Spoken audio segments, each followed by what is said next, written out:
Good morning, everyone. Welcome to today's hearing. Today we're going to continue hearing evidence from Mrs. Lorraine Turner of UCAS. So I'm going to ask Mrs. Turner to come back in, please. Thank you.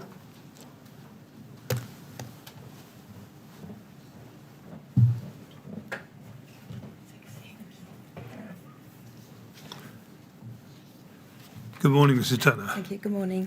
All ready to carry on? Yes, thank you. Thank you very much. Yes, Ms. Simons. Good morning, Mrs. Turner. I want to start today with the Building Research Establishment, or the BRE, and specifically the BRE's accreditation as a testing laboratory under ISO 17025. Now, just to be clear, I understand UCAS also accredits the BRE to another standard, ISO 17065 for certification services. Is that your understanding? Yes, it is. But today we're specifically going to be talking about ISO 17025. Can we go to that just to remind ourselves? It's BSI 401726.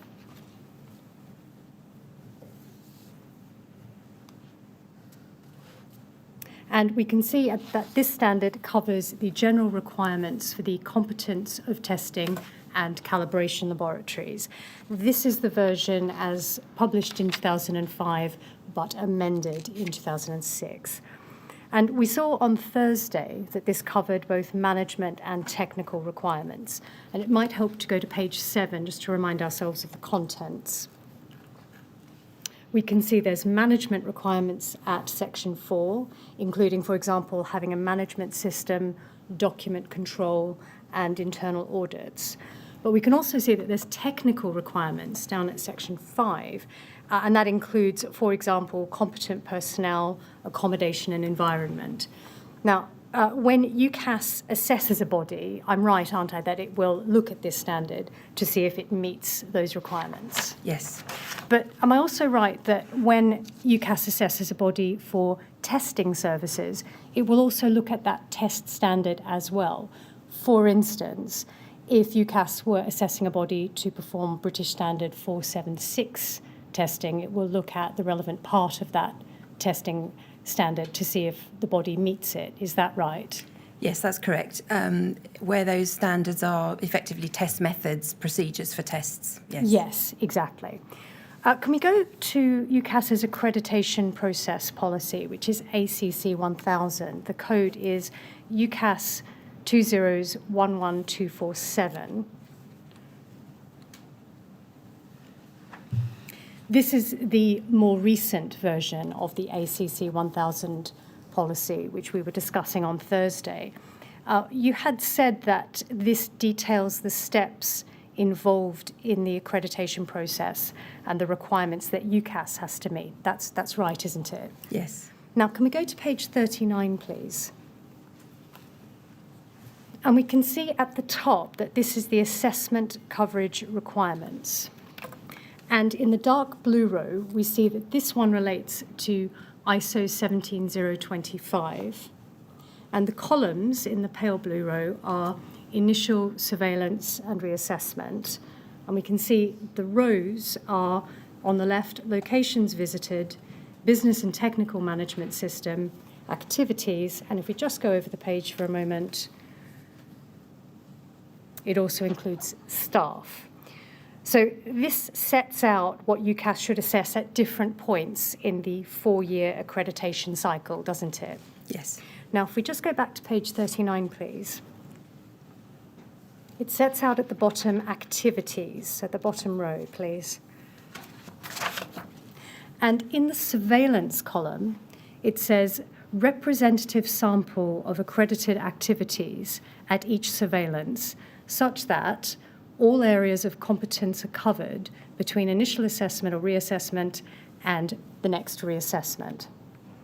And under reassessment, in the far right box, it says range of tests, etc., including at least one from each field or discipline to ensure all key techniques, methods, and competences are assessed. Now, that is what UCAS is required to consider under UCAS's policy, isn't it? Yes, it is. Now, focusing now on one example, and I'm going to use BS 8414 tests as the example. These are sometimes called large-scale fire testing. And I want to look at how UCAS has assessed BRE over the years on that test. And I can tell you that on our analysis, in 2012, which was a reassessment, all of the fire tests were on the visit plan, including the 8414 test, but no test was actually witnessed in that cycle. In 2013, again, BS 8414 was on the visit plan, but not witnessed. In 2014, BS 8414 was on the visit plan, but this time it was assessed by discussion and equipment checks, but not by a live witnessed assessment. In 2015, again on the visit plan, but not witnessed. In 2016, there was a witnessed live test of BS 8414. Now, on the assumption that our analysis of the documents is correct, this means there was one assessment of 8414 by discussion and checking equipment and one live test. As to the difference, is witnessing a live test preferable to discussion and checking equipment? Overall, I would say it is preferable, but there are practicalities and sometimes practical difficulties. So it needs to be considered alongside the other activities that may have been witnessed and the level and number of records that were looked at and examples that were looked at if it can't be witnessed. How does a discussion and equipment checks show that a technician is competent in these techniques? The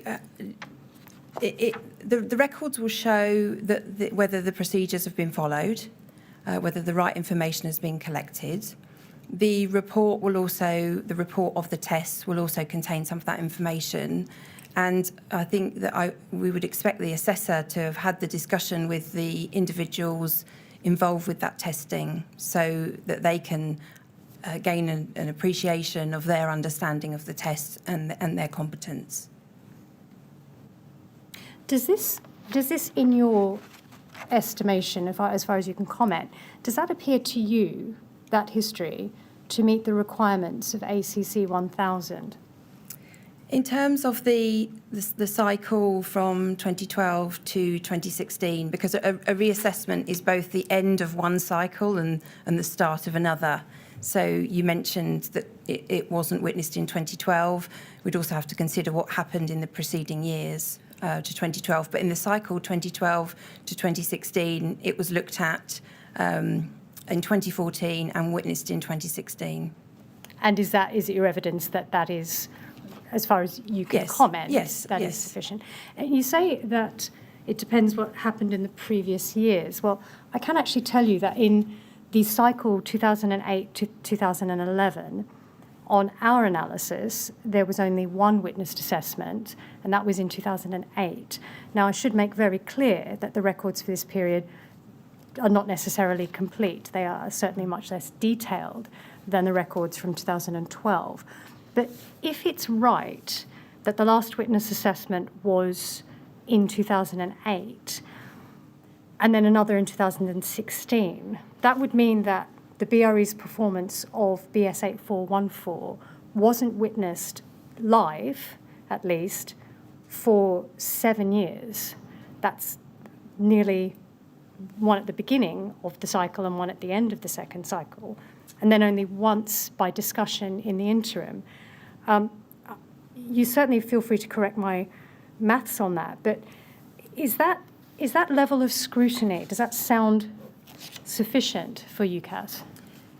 I think it needs to be looked at in conjunction with the other activities. I think at first sight it does look light, but I think you have to. As I said, we'd have to look at the level of assessment conducted in that whole area with the other tests that were performed and witnessed, where there may be similar competencies. You know, what are the critical competencies that we need to see exercised in that test, because a witness in itself is really helpful, but there are also limitations with the witness. That is one test, and that is a test that's performed while our assessors are there as well. So it is really valuable information, but it needs to be seen alongside of the other tools and techniques that assessors use when they're conducting assessments. But it's not as though BS 8414 is a similar test to, say, some of these smaller scale tests.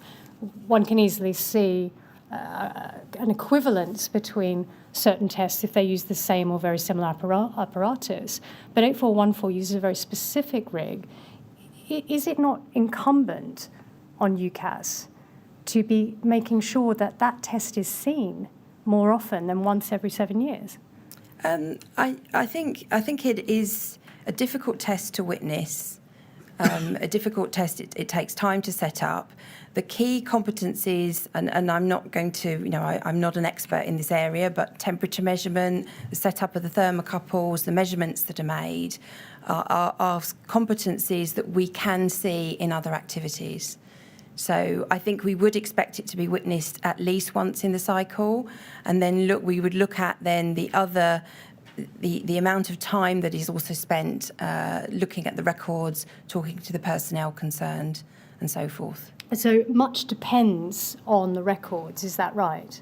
The records and the and conversations with the staff involved, looking at their training records, looking at the organisation's own auditing and monitoring of the test, which is also part of the requirements of their management system. Well, in fact, auditing is the next thing I'd like to ask you about. Can we return to page 39 of the policy document, ACC 1000? Can we look at the middle row, business and technical management requirements? And we see the coverage requirement at the surveillance column is this: requirements of quality system such that whole system is assessed at least once between initial assessment, reassessment, and reassessment. Coverage at each surveillance depends on previous visits findings, changes, corrective actions, must include participation in PT. Just pausing there, I'm struggling with PT as an acronym. Can you help us? Yes, PT stands for proficiency testing. It's also called, in some fields, in the clinical field, external quality assessment, which is but proficiency testing. Proficiency tests are exercises that laboratories can participate in, where they are provided with a sample of known to the proficiency testing provider, known data, known results, known characteristics, and they will test that as part of their quality assurance activities, and then their results are compared with other laboratories. Yes. In fact, can I draw your attention to the next line? So must include participation in PT, and then the next line is internal audit, management review, and complaints at each visit. Now, does the term internal audit mean that the body audits itself? Yes, it does. And the word audit appears to be different from assessment. Would I be fair to draw a distinction between audit and assessment? The term audit in this context comes from the standard itself that requires the body to have a programme of conducting audits, examining its own activities, making sure that it meets its own requirements. Yes. And that it meets the requirements of the standard for accreditation if they're accredited. Yes, and you said refers to the standard. Would another way of saying that be that the body is required under ISO 17025 to conduct internal audits? Yes, it is. And in those audits, the laboratory is supposed to internally audit both its management system as well as how specific tests are conducted. Is that right? That's correct. Now, is UCAS's role in this to assess how the laboratory has managed the internal audit, what the results are, and how the body has taken action as a response? Yes. Now, it looks like from ACC 1000, this document, that UCAS's policy is that for every surveillance to review internal auditing. Is that right?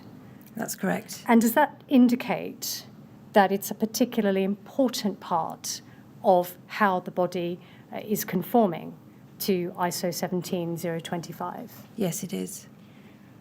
And would I be right to guess that that's because UCAS is only ever sampling the performance of a body in an assessment? So much depends on the way that the body is assessing itself. That's correct. I'm going to just take you now to a number of UCAS assessment reports of the BRE. And just to be clear, as part of your day-to-day role, you wouldn't be normally reviewing assessment reports of a body like the BRE, would you? No. But I'd like your views as Director of Accreditation on them. Can we please go to UCAS 304239?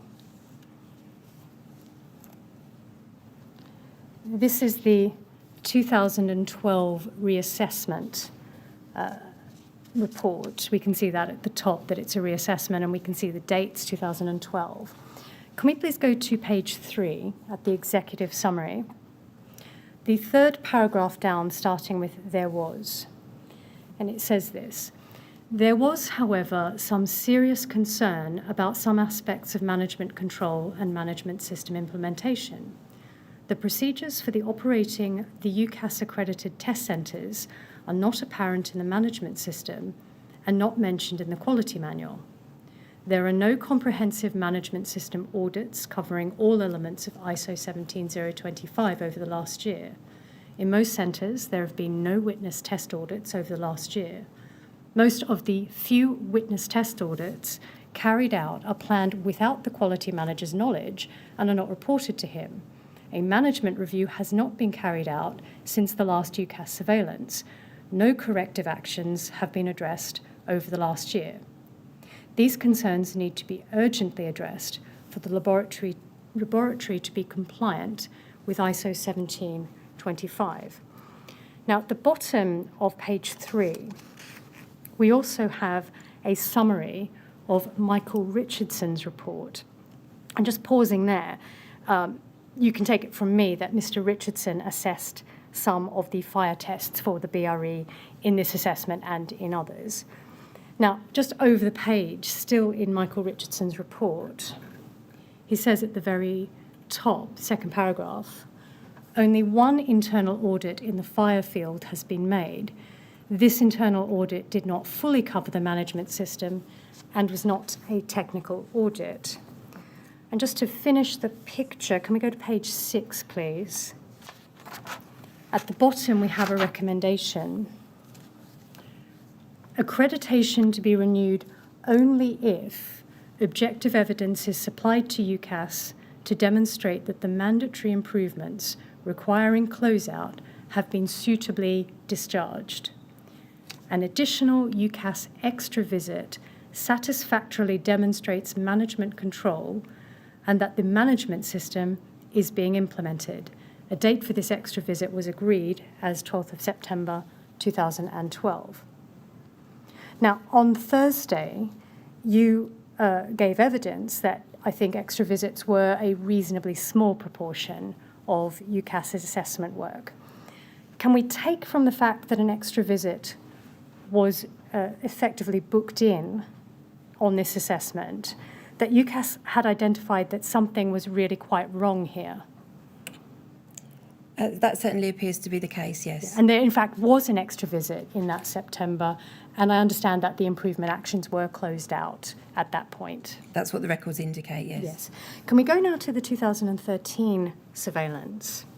That's at UCAS 304269. We can see again at the top right that this is a surveillance and it is dated 2013. Can we go to page 3, please? At the very top, it says, during last year's reassessment visit, serious concerns were raised concerning the procedures for operating the UCAS accredited test centre were not apparent, the lack of management system test and calibration audits, the lack of management reviews, corrective actions were not being addressed. It goes on, it was apparent that management have addressed these concerns both in clearing the improvement actions raised and generally over the last year. The quality team has been reorganised and expanded, including the appointment of Robbie Scott as Technical Audit Manager. A programme of audits is now being implemented. That appears to be a somewhat better performance. Is that fair? Yes, I think so. But it doesn't say that BRA are up to date. It says programme of audits are now being implemented. Do you see that? Yes. Well, let's carry on with the narrative 2014 surveillance. That's UCAS 304315. Again, we see at the top it's surveillance, and again we see it's 2014. Again to page 3, please. Second paragraph. It was noted that there was a culture of good commitment to quality apparent in the organisation, which favourably contrasted with concerns noted 2 years ago. There has been recognition of the need to carry out management and witness test audits. Audit programmes have been established, although it was noted that there has been some delay due to accident or illness. The quality team is now up to full strength, and there is good effort being made in catching up with delayed audits. It was, however, noted that improvement actions were not being addressed in a timely manner. This has been recognised as a problem and was being addressed. So, for whatever reason, it appears that audits are behind and improvement actions are not addressed in a timely manner. Now, that can't be satisfactory to UCAS, can it? I think it will depend on how far behind, but it certainly looks like there are some issues. Yeah. There's no point in having an audit without improvement actions being addressed, is there? Well, I think there's always a point in having an audit, and then if you identify improvement actions, they will need to be addressed, yes. Can we look now at what happened in 2015? Can we go to UCAS 304339? We can see this is the surveillance, and we can see that it's July 2015. Can we go to page 3, again under the executive summary? It is the third paragraph down, but you might find it easier to find the fifth line down. It starts with the laboratory. Have you found that? The third paragraph, fifth line. Yes. See the cursor? Yes. The laboratory has very competent and experienced staff who have an ethos of carrying out their work to very high standards. Some opportunities for improvement were identified in the areas of record keeping, document control, and equipment calibration records. Resource issues over the past year mean that internal auditing has fallen significantly behind, and closeout of actions has been slow in some circumstances. The resource issues appear to have been resolved, and the team is working hard to catch up in this area, but efforts need to be maintained in order to restore the effectiveness of the internal audit system. Where audits have been completed, they have been effective in finding non-conformities, but the follow-up of these has generally been too slow. It was noted that connections between different processes, such as internal auditing and non-conforming work, are not always identified. Now, the description there is significantly behind in audits. That signifies quite a serious situation, doesn't it? Potentially, yes. And we can see that closeout of action has been slow. That's somewhat similar to the finding of 2014, isn't it? Yes, it is. And on this point of there being a lack of connection between audits and non-conforming work, can we just go to page 7? There's a header there called non-conforming work. And at the third line, I'd like to start with all non-conformities. Perhaps we can have a cursor to help Mrs. Turner find that. All non-conformities. Thank you. Have you found that? Yes. All non-conformities are recorded in the Improvement Action Database. These include audit non-conformities. There were no instances of non-conforming work recorded as such, though it was discussed that some audit findings were instances of non-conforming work, where equipment was out of calibration or conditions outside the specified range. Whilst these are recorded in the database, the investigation of the scale and impact of the non-conformity has not been carried out, and as such, there is not the information available as to whether immediate containment action is required, such as halting work. We can see there a code which indicates, I think, that an improvement action has been raised on that point. Now, just stepping back from that, can we take from this that the BRE had not understood its obligations as to regarding recording non-conforming work here?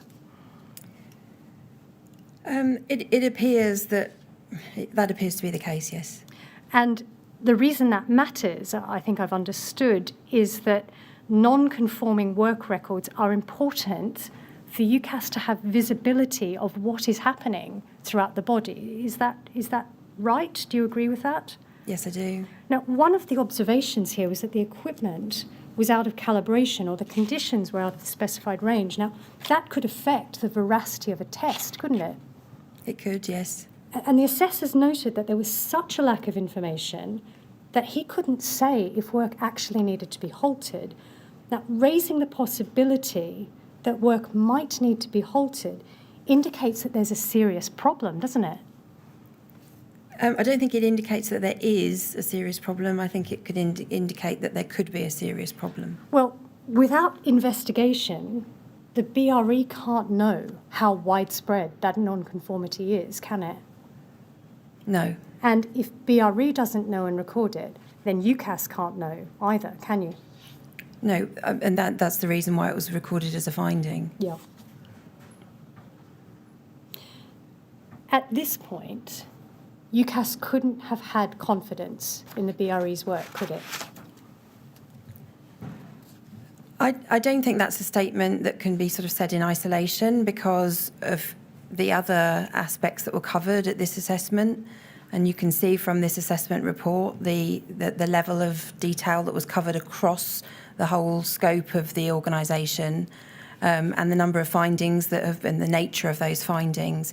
So I think when we're looking at one particular aspect, there will be concerns, and clearly there are concerns. That's why there's an improvement action that's been recorded. The impact of that needs to be considered alongside all of the other findings, and the outcome from the assessment overall. I follow, but stepping back, if we look at the reviews together just on this audit point, someone might say that a picture emerges that the BRE may not have quite got on top of internal audits, or at the very least, there were periods where they definitely were not on top of their audits. And yet the overall course is that UCAS consistently found fundamental failings, raised improvement actions, but there was no absolute fundamental addressing of the problem. Is that a fair picture? I think that certainly appears to be the case, yes. Does this evidence show that even if the BRE managed to get on top of auditing at times, there were periods which UCAS could not have been confident in their work? I would repeat what I said before. I think that is an extrapolation that when we look at the outcome from the assessment overall, the recommendation from the assessment team will take all of those things into account, and the recommendation will be the reflection from the team with regards to maintenance of accreditation, and therefore pulling that through into having confidence in their work overall. Does this recurring theme of audits coming up in this period, does that indicate that whatever actions the BRE were taking year to year were not quite getting to the root cause of any problem that might have been there? That appears to be the case. Now, is that something that you would have expected UCAS to have spotted? Yes, I would. But I think it also will depend on the reasons, and I think the examples that you've shown show perhaps slightly different reasons. They didn't have some resource, then that resource was interrupted for some reason. So perhaps that's an indicator that there is overall insufficient resource potentially, but that's one scenario maybe. I see, right. Now, I'm going to leave audits for now, but I'm going to continue to look at the assessment history. Can we go to UCAS 304364?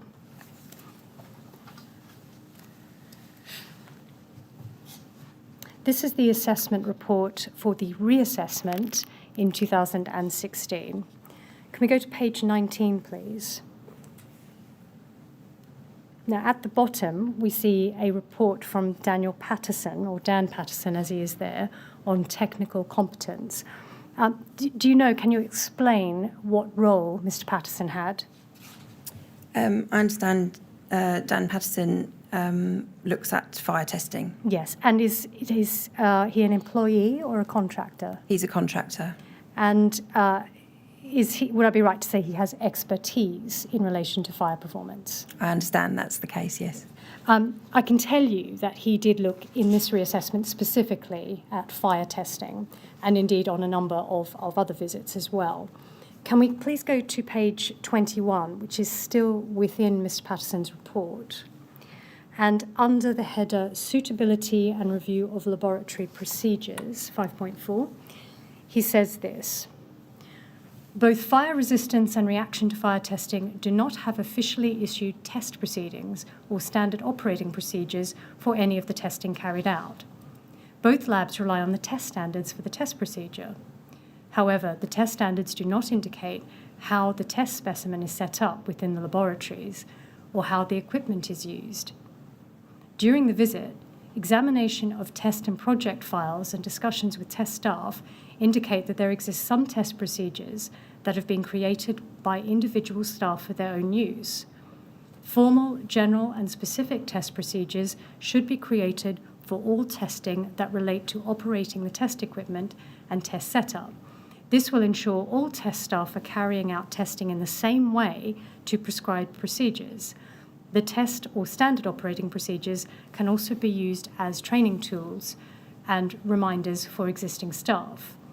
The following tests witnessed did not have formal test procedures: British Standard 476 Part 7, British Standard 8414 Part 2 from 2015. Now, Mr. Patterson's... No, before that, let's just carry on to the next paragraph. There are no test or operating procedures for fire resistance testing equipment, test setup, data transfer, report writing, or other key process relating to testing. There exists ad hoc personalised, quote, Simon's checklist, end quote, and ad hoc, quote, data transfer procedure, end quote. These are not part of quality system documents and were found within project files. And there's improvement actions we can see all through that. Now, Mr. Patterson's concern seems to have been about consistency of performance of tests. Do you agree with that? Yes, I do. Does it follow that without consistent operating procedures, the BRE might have been performing tests inconsistently? There is that possibility. And also, perhaps, that neither the BRE nor UCAS could say whether or not they were being performed consistently. I think that's true, but perhaps even if a test procedure existed, that's also potentially the case. That's why looking at the records and having the discussions with the assessor, with the laboratory operatives, is also an important part of that. But there is certainly a risk. If Mr. Patterson had conversations and was confident that even in absence of test procedures, there's nothing to be concerned about, surely he wouldn't have been raising this, or he would have noted it in his assessment report that there was no concern. He hasn't said there's no concern, and he's raised at least 3 improvement actions. That indicates some concern about this point, doesn't it? Yes, it does. Now, still on page 21, can we scroll up to the header Accommodation and Environment, section 5.3. Now, it says, the test for the BS 476 Part 7 testing was clean and tidy. Sorry, forgive me, the test area was clean and tidy and suitable for testing. The environment did not in any way affect any aspect of the testing. The test area and control rooms for the BS 8414 Part 1 and 2 testing in the burn hall were untidy and storage disorganised. Equipment and test materials were not stored appropriately. This housekeeping issue needs to be addressed. to ensure the test area is safe and suitable for testing and for client access. Equipment should be stored appropriately so it does not get damaged. Continuing, test specimens for BS 8414 Part 1 and 2 need to be protected during the application, curing and testing process from temperatures outside the range of -5 to 40 degrees centigrade. Environment conditions within the burn hole test areas are not monitored to check the temperature is within required limits during the conditioning period. This may especially be an issue during hotter summer months, although most of the time this would be unlikely to be a problem. There is no indication that this is the case. Some sort of environmental monitoring of the burn hole is required at the top of the specimen. Now, Mr. Patterson has identified some clear non-conformances with ISO 17025, hasn't he? Yes. And do you agree that some of these findings might have had an impact on the performance of the systems in the tests? Yes, they might have had an impact. Yeah, but we can't say, but we can't know either. Yeah, I would agree with that, yes. Do these findings suggest to you that perhaps there's a lack of care and control with regard to BS 8414 testing at the BRE at this time? I think these findings show that they were not meeting all of the requirements of the standard for accreditation. Very well. Now, improvement actions would, or indeed should, rectify this for the future. That's the point of them, isn't it? Yes, and also consider if there has been an impact on any work that's gone before, if that's appropriate for the finding. Well, none of these, I can tell you, none of these improvement actions require any looking back at any previous tests. So if there had been a problem, improvement actions won't rectify problems in the past, will they? Overall, no, they won't fix it, but they will help. Depending on the circumstances of the finding, they may help understand the impact of that circumstance on any results that have gone before. Yes. We can't see that any work was done specifically to investigate if there'd been any effect on previous 8414 tests. Should there have been, in your view? I think now, yes, because of I think linked to the sort of root cause that we discussed also in the last session, and the standard 17025 has been strengthened in that regard, and also our standard, the standard that we use, 17011, in 2017. So I think more focus is placed on that now. But there would have been an expectation at the time as well. I think this was 2016, yes. I recall, yeah. So expectation at the time, you're saying that now there's been updates to at least two standards, 17025 and 11, that strengthen the requirement to look backwards. Is that what you're saying? It's strengthened it, but I think there has always been the need to correct the problem, to consider the impact of the problem, and to ensure that it doesn't recur as much as is possible to do. I see. I'd like to turn to events after the fire. There were two UCAS assessments of the BRE after the fire. One was a routine immediately after the fire. One was a routine surveillance in 2017, and one was an extra visit also in 2017, and I understand UCAS was looking at BS 8414 tests which had been commissioned by the DCLG. Is that your understanding of? Yes, it is. I'm not going to go into very much detail on those points specifically. I want rather to go to UCAS 20010859.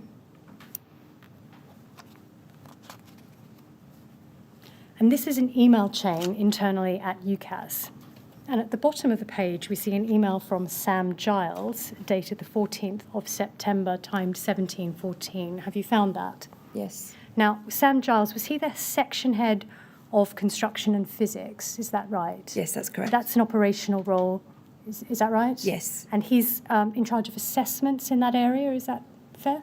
Yes, the section head manages a team of assessment managers who in turn manage the relationship with the accredited organisations and manage the assessments of those organisations. I follow. Now, the subject is summary of testing and certification related to Grenfell Tower. And you can't see it in that particular extract of this email, but he has in fact attached a document, which I'll come to in a moment. Can we just go down to page 2? And at the top he says, the risks are more howitzers than bullet points. Forgive me for what might seem a silly question, but a howitzer is a large range gun, isn't it? I don't know, but I suppose to explain the joke is to ruin it, but I think what he's saying is that there are a number of bullet points, but they're not really bullets. They're actually really quite damaging weaponry. Is that perhaps what you might take from this? potentially. Yeah. In effect, he's saying there's some big risks, isn't he? I think that could be interpreted from that text, yes. And would you be understanding him to be talking about risks to UCAS specifically? It might be difficult for you to comment, I understand. Yeah, I don't know. Very well. Can we go to the attachment at UCAS 20010860? And on page 1, he deals with product certification. We might come back to that when we deal with the BBA. Can we go to, on page 2, a header called Summary? And he says, UCAS need to adopt a tougher approach with BRE over the closure of improvement actions raised to ensure these are being implemented across the board. Testing is carried out competently, however, record keeping leaves a great deal to be desired. This should be again followed up with a tougher approach. Then he talks about risks. The lack of consistency of training records, thus ensuring that these are appropriately recorded and maintained.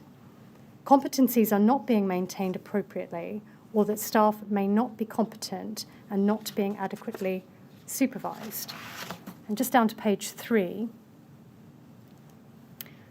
the top paragraph there is that some organisation merely close out findings raised and do not apply corrective actions across the board, that a certain level of arrogance may exist within accredited bodies that dismiss improvement actions. Now, were you aware of Mr. Giles' view as expressed here? I'd seen this report, yes. Did UCAS accept this as a candid but nonetheless correct statement of risks posed by some conformity assessment bodies? Yes. And that would include the BRE and the BBA, wouldn't it? Yes. Now, were those views, as expressed by Mr. Giles, were they shared by those more senior at UCAS? I think these views were expressed as a result of the work that was carried out immediately after the fire to visit a number of organisations and as the picture emerged as to their involvement variously with the different products, that this was a summary, this report was produced as a summary from those assessments. It was then discussed further with the operations director and the then chief executive, and a board report was produced. So yes, I think there was nothing to suggest that wasn't a reasonable summary. I see. In the years after this report was issued, there was a full, or more or less a full, accreditation cycle, a 4-year cycle, where UCAS visited once a year and continued with assessments. That's right, isn't it? Yes. There were some additional extra visits, I can say that, for specific projects. But on the whole, it was returning to the usual way of assessing the BRE. Is that right? Yes. I want to talk about the extraordinary assessment in 2021. I'm doing so really rather to see what it might say about historic performance. Now, Mr. Leadbeater from UCAS gave evidence in a witness statement on this. We have mentioned him before, but can you just confirm that he's a senior assessment manager at UCAS? Yes, he is. And he tells us in his witness statement that he has quite a lot of training in different types of fire product, performance of products in fire. And he says that he's a technical focus person at UCAS for fire testing. Now, what is a technical focus person? A technical focus person is somebody normally within our own staff team who will take responsibility for leading on a particular technical activity, providing support to colleagues where it might not be their field of expertise. He will also, or she will also, liaise with the technical assessors, any committees, gather information that is relevant to that particular field. Is the role of technical focus person a recently created type of role? No, it's a role that we've had in the organisation for many years. But they new technical focus person roles will arise if the need arises to create one. Yes. Now, Mr. Leadbeater tells us in his witness statement that the decision to assess the BRE in 2021 was prompted by an article in Inside Housing by Peter Apps. Is that your understanding? Yes, it is. Now, for your information, and to perhaps remind the panel, Peter Apps's article was about a letter written by Kingspan to the BRE withdrawing certain test reports for the K15 insulation product. And he reported on that on the 20th of November 2020. Now, UCAS appears to have become aware of the Inside Housing article in around March 2021. Is that your understanding? Yes, it is. Now, are you surprised that the BRE did not contact UCAS about this matter in November 2020? Yes, I am. That's the sort of event you would expect BRE to alert you to, isn't it? Yes. Can we go to the assessment report of this visit? It's at UCAS 304773.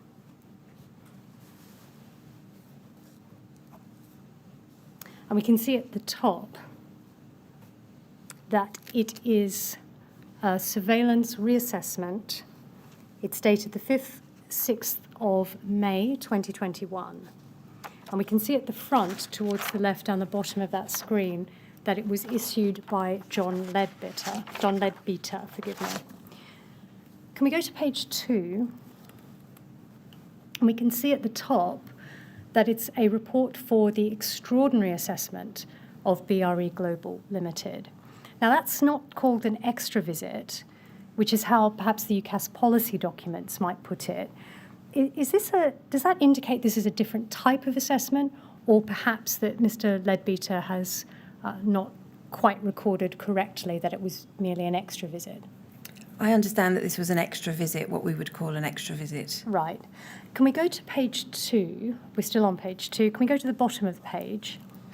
Under the word objective, we can see that the objective is set out there, and it is to enable UCAS to understand firsthand the reported issues of test reports being requested to be withdrawn, and to gain assurance, insofar as possible, that testing of samples Kingspan product, especially to BS 8414, had been performed correctly, and that the requirements of ISO 17025 could be demonstrated. It goes on. Test records were requested and reviewed in respect of fire resistance, reaction to fire, and large-scale fire testing, either directly on or product containing Kingspan insulation since 2005 to present. The records requested were to include, where possible, records of contract review, test reports, data worksheets, equipment calibration records, UOM budgets estimations, training and competency records, internal vertical audit records, and details of QCPT work. Next paragraph. The objective of this extraordinary assessment was not to produce any formal improvement actions or recommendations directly, but to attempt to identify any incorrect testing methodology and any areas of weakness in respect of compliance with the requirements of ISO 17025, and then he mentions both versions. So it was looking both historically at the BRE's performance as well perhaps as the current performance. Is that right? Yes, I think so. Now, Mr. Leadbeater tells us in his witness statement that Sam Giles directed him in a meeting not to produce any improvement actions. And we can see that is recorded in the objective there. Why would UCAS not wish to produce formal improvement actions? Well, I think, I don't know. I think formal improvement actions should have been recorded if it was appropriate to do so. The only thing that I think then is clear in my examination of this event is that the scope was a little bit unclear as to whether it was a further look at historical records because of the article in the press, as well as, and I think would always be the case if we're actually conducting an assessment, considering what's actually happening at the time. Yes, we'll come certainly on to a review of what happened afterwards, but I think we might agree that if UCAS can assess a conformity assessment body at any time, surely it can raise improvement actions at any time. That's right, isn't it? That's correct. And do you take it that this was something that was agreed with the BRE before the visit, that improvement actions would not be raised? I'm not aware that that was agreed with BRE. Very well. Can we go to page 7 of this document? This is the summary. And he says this, it is a very, very long document. I'm only going to take you, not very long, but it's a very, it is worth reading in full. I'm just going to take you to some of the points briefly. He says, in summary, the conclusion of the assessor over the 2-day assessment is that there is confidence in the competency of the staff that perform the accredited testing and that the test is completed correctly. There is, however, some significant concern that BRE are not able to demonstrate consistently and robustly the required and expected compliance with the requirements of ISO 17025. Next paragraph. The coverage of the topics assessed during the assessment, while limited, has certainly identified a number of areas of weakness that require immediate resource commitment to ensure appropriate compliance with the accreditation standard is achieved. There have been no improvement actions raised from this extraordinary assessment, but had this been a routine assessment, there would have been a number of significant findings. The senior management and key members of staff involved in this process have been advised that should similar and sufficient degrees of non-compliance be noted on the next routine assessment, there may be grounds for either partial or full suspension. The areas of weakness identified may be considered as systemic quality management system failings. A key consequence of these failings is preventing BRE from being able to demonstrate that test equipment and calibrations of equipment are subject to appropriate control with documented reviews against defined acceptance criteria that provide evidence equipment is fit for purpose. Third paragraph. There is also a need to make particular comment on the overall effectiveness of the past and present internal audit regime. The records and reviews from this assessment indicate that the audits are not robustly challenging the requirements of ISO 17025, and attention is required to their future scope and depth to ensure the exacting requirements of all clauses of ISO 17025 are considered appropriately. The importance of effective completion of internal audits was stressed to BRE as a crucial process that UCAS expects organisations to perform rigorously as they should aid compliance. The next paragraph, the fourth paragraph. It was also noted that there are often issues and areas of weakness that have been subject to previous UCAS improvement actions. The recurrence of such issues is indicative that any corrective action has either not been effective or is not implemented across the necessary business areas. Consideration must therefore be given to ensuring internal follow-up audits are performed to confirm corrective actions have been effective and maintained. And finally, in conclusion, the key areas of weakness that have been identified as a result of this assessment are as follows. 1. Lack of equipment records that meet all ISO 17025 requirements. 2. Lack of records and procedures to demonstrate that any calibrated equipment is reviewed against appropriately defined acceptance criteria. 3. Effectiveness of the internal regime. 4. Use of controlled documents and completion of records. 5. Provision of appropriate training to staff on ISO 17025 requirements and the use of the BRE quality management system. Now, that is only a small section of the report, but it is the summary. And just looking at that, would you agree that that is a fairly damning set of remarks, isn't it?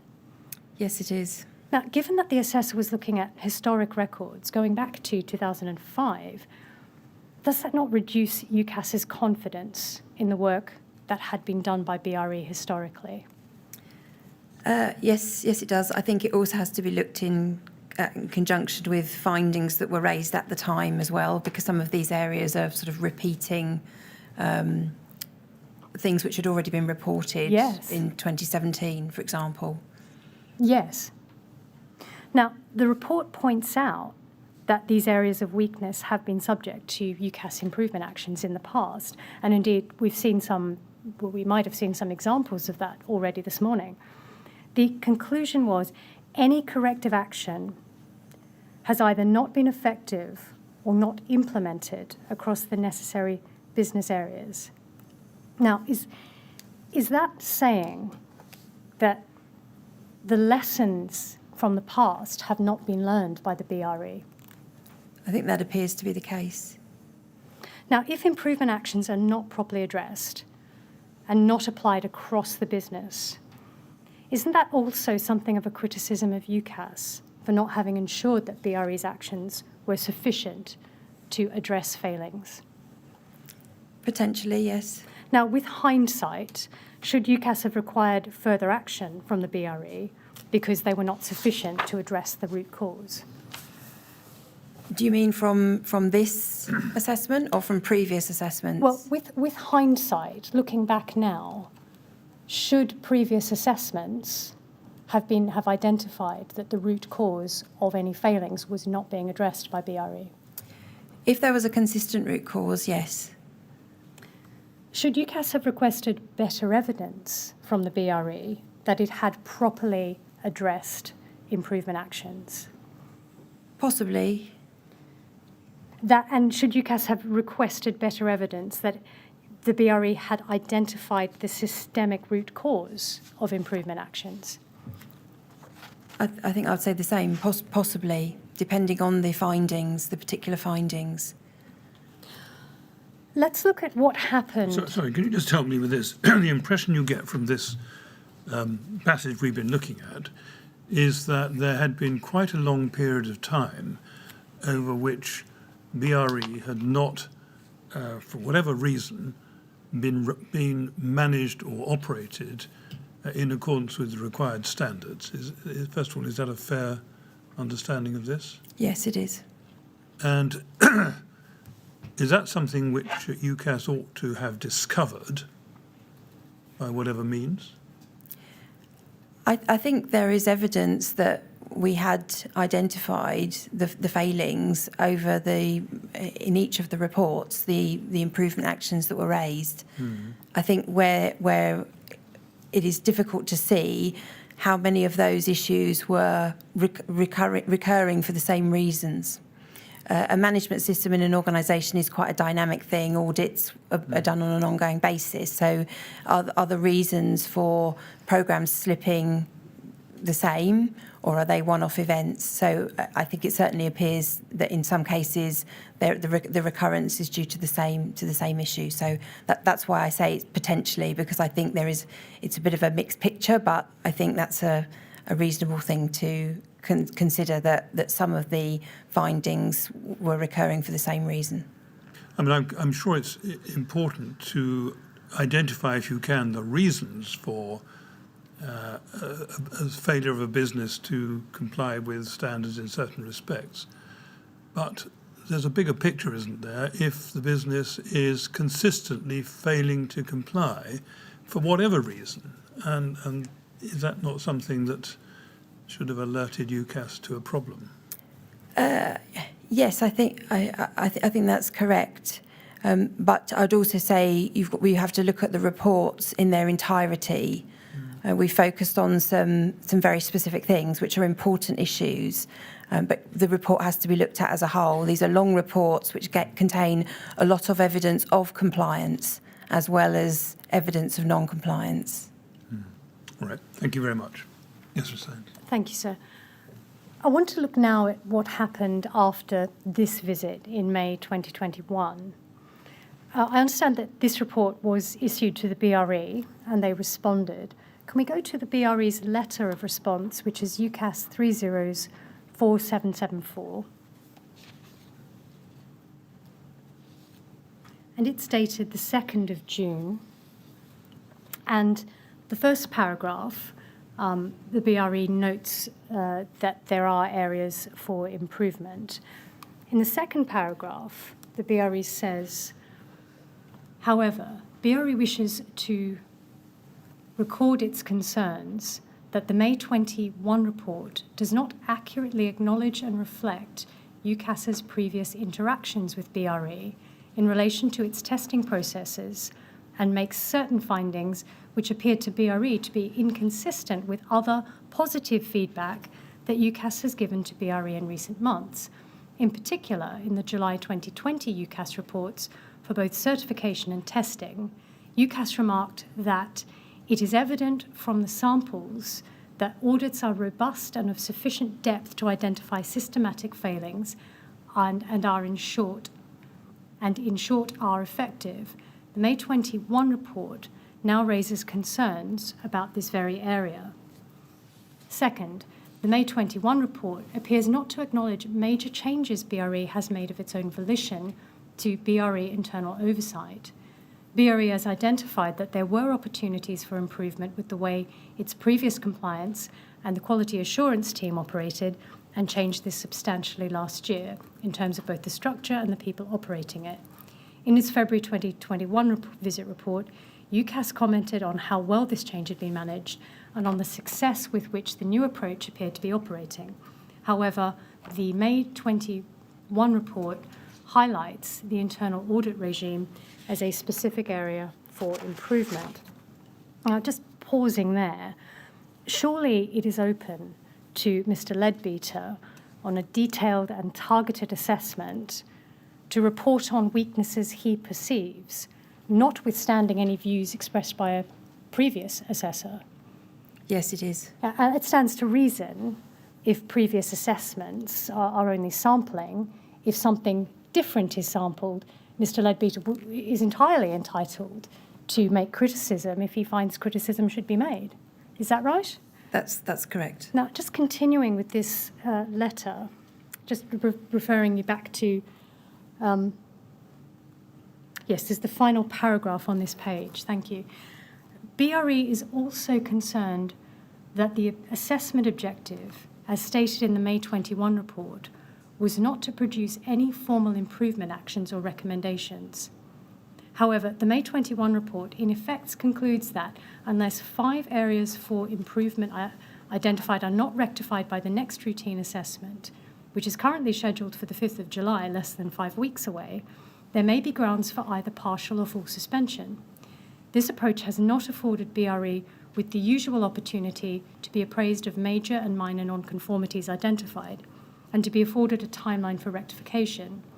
This has come as a particular surprise to BRE, given the stated objective of the assessment and UCAS's previous interactions with BRE on a number of the issues addressed in the May 21 report. Now, it appears, certainly from the evidence of Mr. Leadbeater, that the BRE might be right, that there was at least some sort of statement that no improvement actions were to be raised. Does that appear to be the case to you? Yes, I'm assuming they've taken that from the report. Looks like they've quoted it from the report itself. And I think the BRE is saying that they've not been given time to address any failings that Mr. Leadbeater has raised. Is that your understanding? Yes. Isn't it open to an assessor on an extra visit, or indeed on any visit, to indicate that immediate change is needed? Yes. So if a circumstance is so serious, an assessor can say this must be rectified now, or you will be sanctioned now. That's possible, isn't it? Yes, it is. Now, isn't that really, at least possibly, what's happened here? That Mr. Leadbeater has said that in this circumstance, the failure was so serious that he expects immediate improvement, notwithstanding that in a normal assessment, an improvement action the body may be given a bit of time to rectify the problem. Is that fair? Yes, in a normal surveillance assessment, a body would normally be given about a month, unless it's a very significant finding that required a different timescale. So the BRE, perhaps, would you say the BRE might be being a bit unreasonable to say that we haven't been given time, if indeed what Mr. Leadbeater is saying is this is so serious, you need to fix this now? Are they being a bit unreasonable and they're pushing back on that? I think they potentially, yes. Yes. Do conformity assessment bodies commonly write to UCAS in terms like this? Not typically, no. Now, the events that followed this letter are set out in Mr. Leadbeater's witness statement, but I will summarise unless you particularly wish me to go to it. He says that on the 10th of June, the report was reissued by UCAS with some changes. That reissued report was sent to the BRE without Mr. Leadbeater seeing it. Mr. Leadbeater considered that report had some inaccuracies, and I think he raised his concerns. Did he raise his concerns directly with you? Yes, he did. Now, senior management decided to withdraw both reports, that is, Mr. Leadbeater's report and the reissued report. And I think that was because the next surveillance assessment was about to start, and it was decided that Mr. Leadbeater's observations would be carried into that next assessment.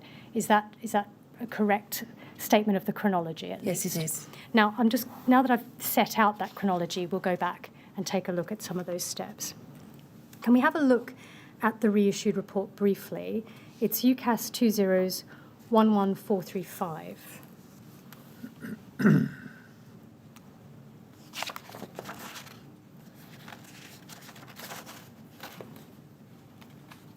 And we can see it says it's the extra visit.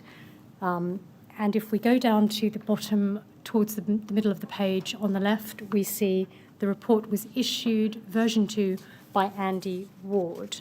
And we can see that the date of that issue is the 10th of June 2021. Can we take a look at the first paragraph on page 3, please? And it says here, this assessment has provided confidence in the competency of the staff that perform the accredited testing and that the test is completed correctly.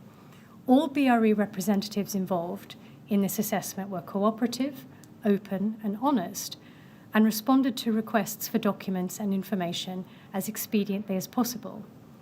BRE has responded to the feedback and outcome of this assessment in a positive manner and have acknowledged and indeed themselves recognised that there is a need for timely commitment of resource to respond to the observations and comments made by UCAS.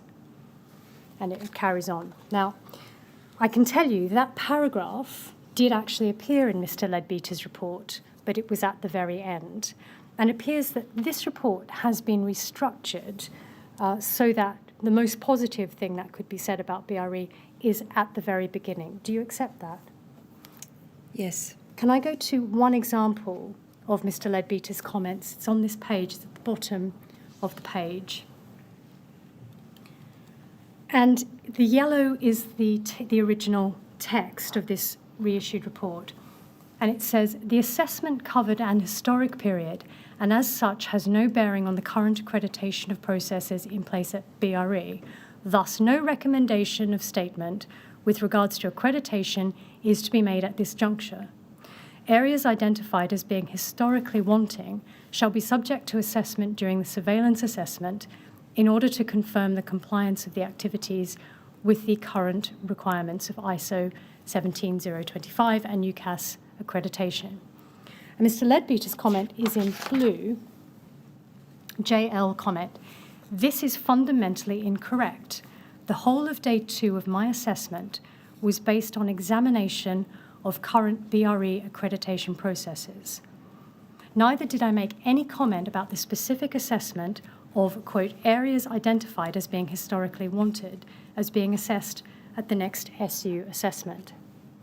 Now, this report we saw was issued by Andy Ward, and he's the section head of the corporate customer team at UCAS, isn't he? Yes, he is.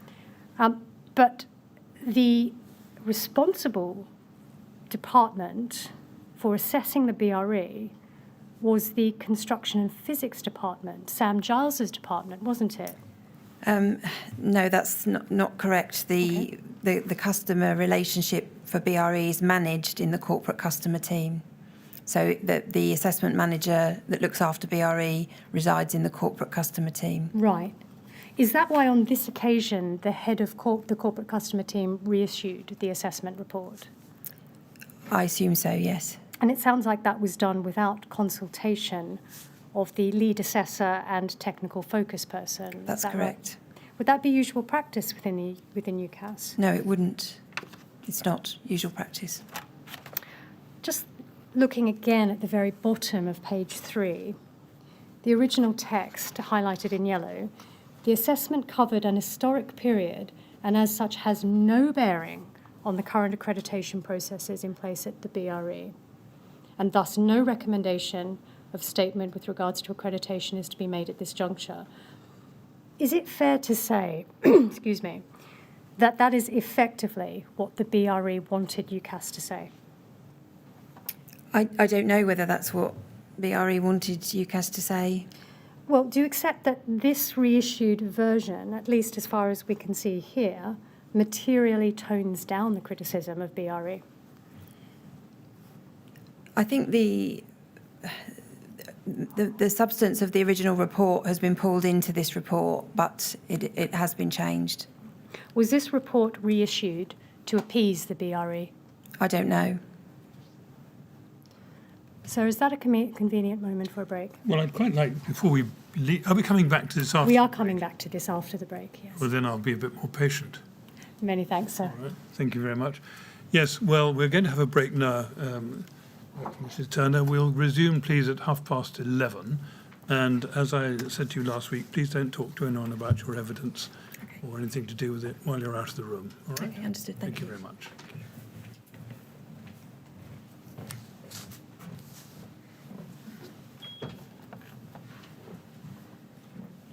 Thank you very much. 11:30. Thank you.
Would you ask Mrs. Turner to come back in, please? Okay.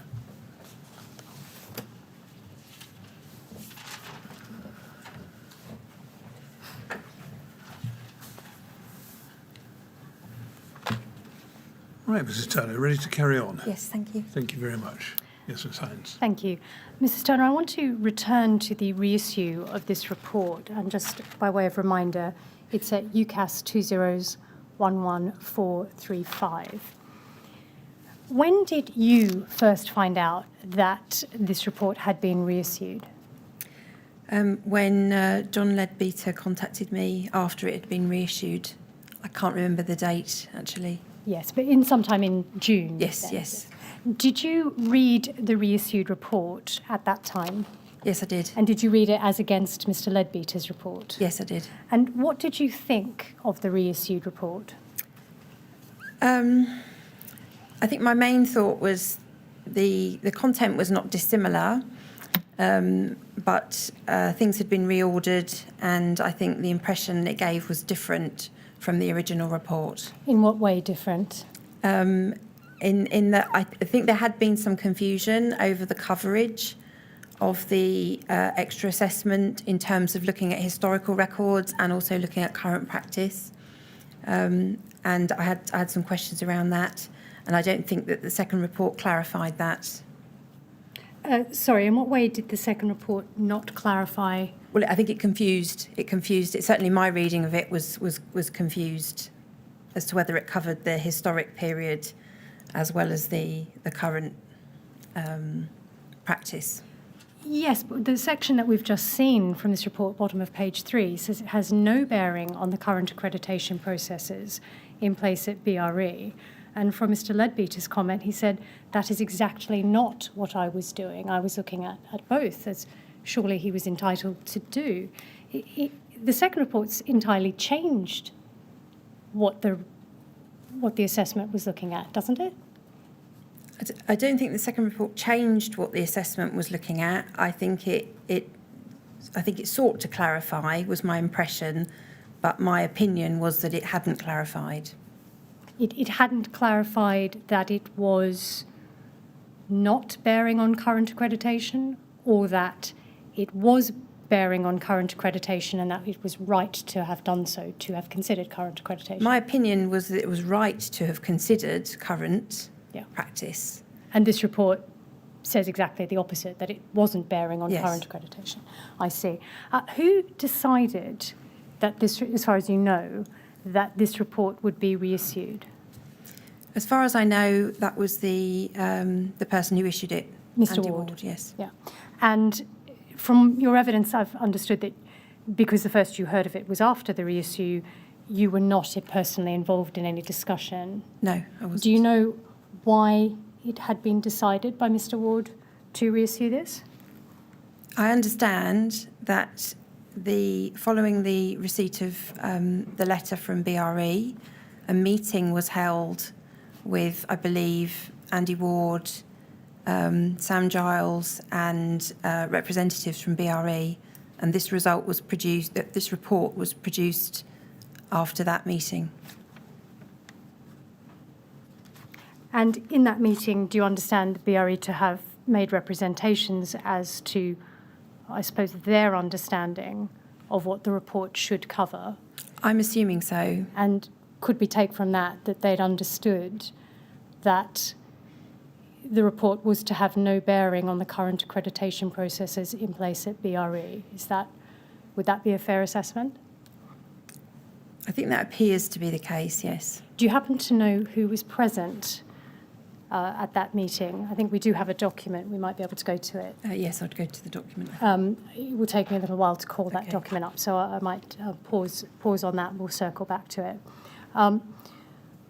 Do you know why this report would have been reissued without John Leadbeater's input? No, I don't. Why would UCAS ever issue a report without the input of the technical focus person who had conducted the assessment? I think it's more that, not so much in his role as technical focus person, because I think we issue a lot of reports without necessarily consulting a technical focus person if they've not been involved in the assessment. The key for me is it was reissued without the input from the assessment team. The person, the Yes, people. and there. I would have expected that to be the case, unless it was such a minor Yes. editorial change or Yes. discrepancy like that. And Yes. and even then, I think I would expect that the the person who'd written the original report would at least be aware of that. Yes. Would you agree with me that it's a little undermining of UCAS's own technical focus person and person who was at the assessment to have reissued a rewritten report without his comments? It could be interpreted that way, yes. As I say, it might take us a little time to get to the document with that meeting, but I'll certainly look into it over lunch. Well, before we leave this one, can I just ask this? On the face of it, there was a clear disagreement between Mr. Leadbitter and Mr. Ward about the substance of the report, because we can see what's said in the yellow passage, and we can see Mr. Leadbitter's comment in which he's saying it's fundamentally incorrect. Do you know whether that led to any discussion between them, or do you know how it was resolved? I do know how it was resolved, yes. After John Leadbitter contacted me about this, I looked at both reports, spoke to Andy Ward, and concluded that the second report, this report that's displayed here now, couldn't stand because it didn't have the support of the lead assessor from that assessment. And because the assessment was, the annual assessment was pending, was very imminent within the next few weeks, I gave the instruction to withdraw this report and carry the issues over until the surveillance visit. If the surveillance visit hadn't been imminent, then I think I might have suggested a different course of action, that we reverted to the original report. But I think there was clearly confusion on the part of BRE as to the scope of the assessment, and that was my decision to resolve it in that way. And did you expect that the next assessment would review both the historical position and the current position? Yes, I did. Right. Thank you very much.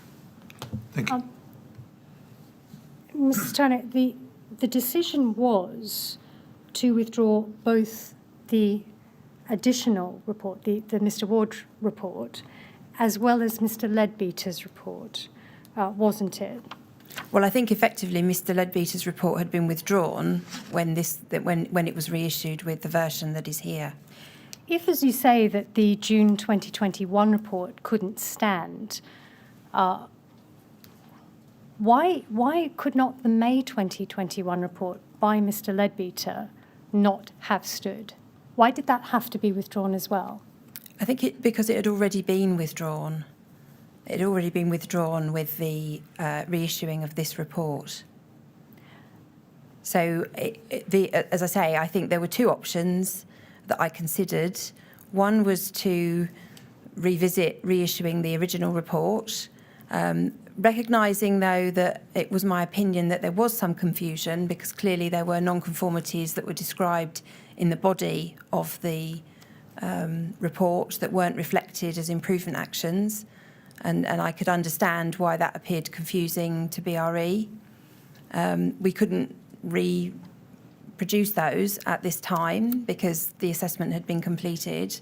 So it seemed sensible, because of the forthcoming surveillance, to carry it through. It was only a matter of a few weeks, and then revisit the whole thing. This time, ensure that all the findings were recorded as improvement actions.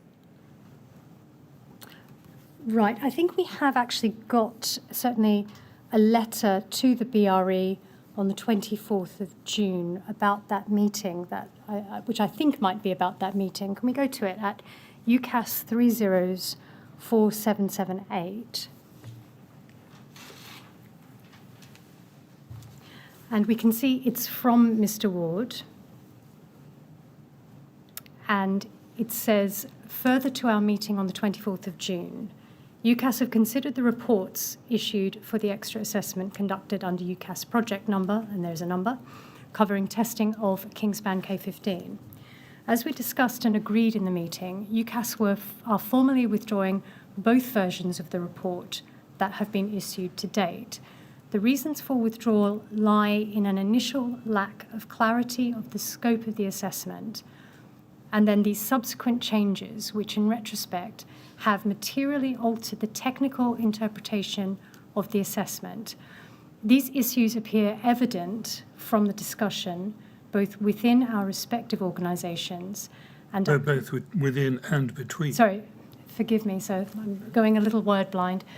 Discussions both within and between our respective organisations and are clearly exacerbated by concerns that, in its current form, there is no mechanism for monitoring the progress of resulting activities due to a decision not to raise improvement actions at the time of the assessment. And then it goes on, rather than produce a further revision and reissue of the report, it was determined that the best approach for recording the outcomes of the continuation of this extra assessment would be that they are detailed in the report to be provided in support of the scheduled surveillance assessment in July 2021. Now, if I can just draw out perhaps 2 points from that, it's said that there is a lack of clarity of scope of the visit.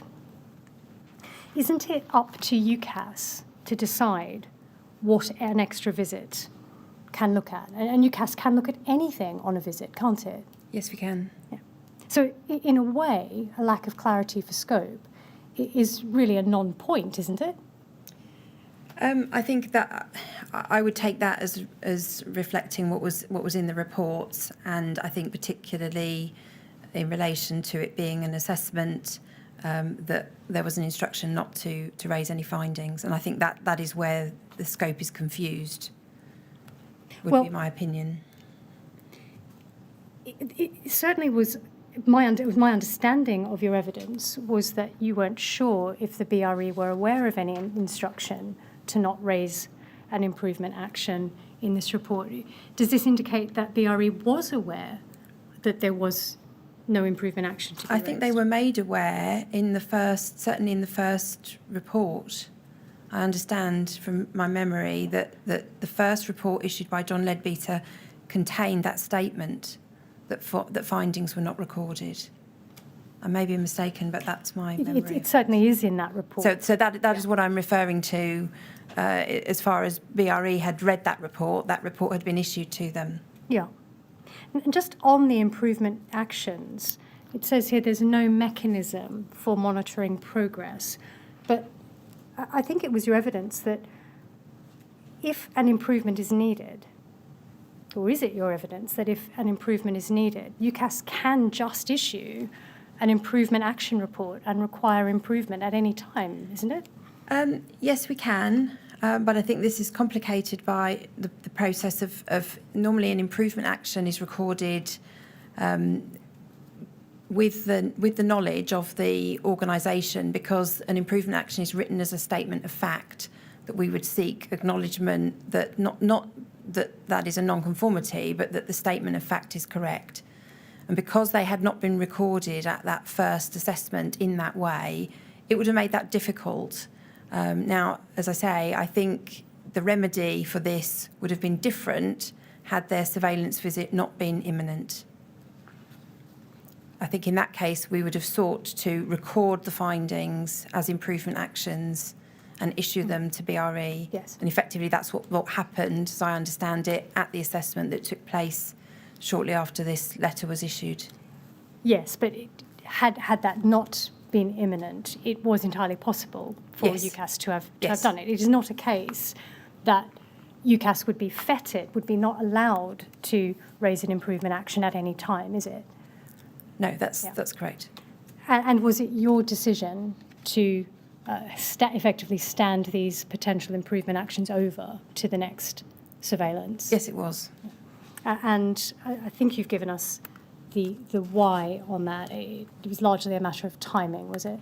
It was timing. I discussed it with Andy Ward, with John Leadbeater, and also with our operations director, and it seemed to be the neatest solution to what clearly had been, something which was unfortunate in terms of the way that the information had been presented. But the material facts from the original report, I think, were not altered in the substantially altered in the second report. So they had that BRE had sight of those. Yes.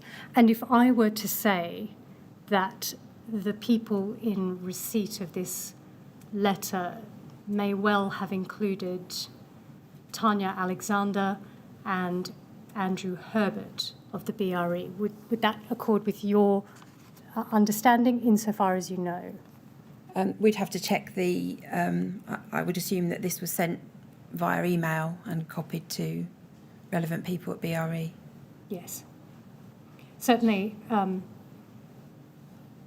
that seems to be the suggestion. If necessary, I can confirm that.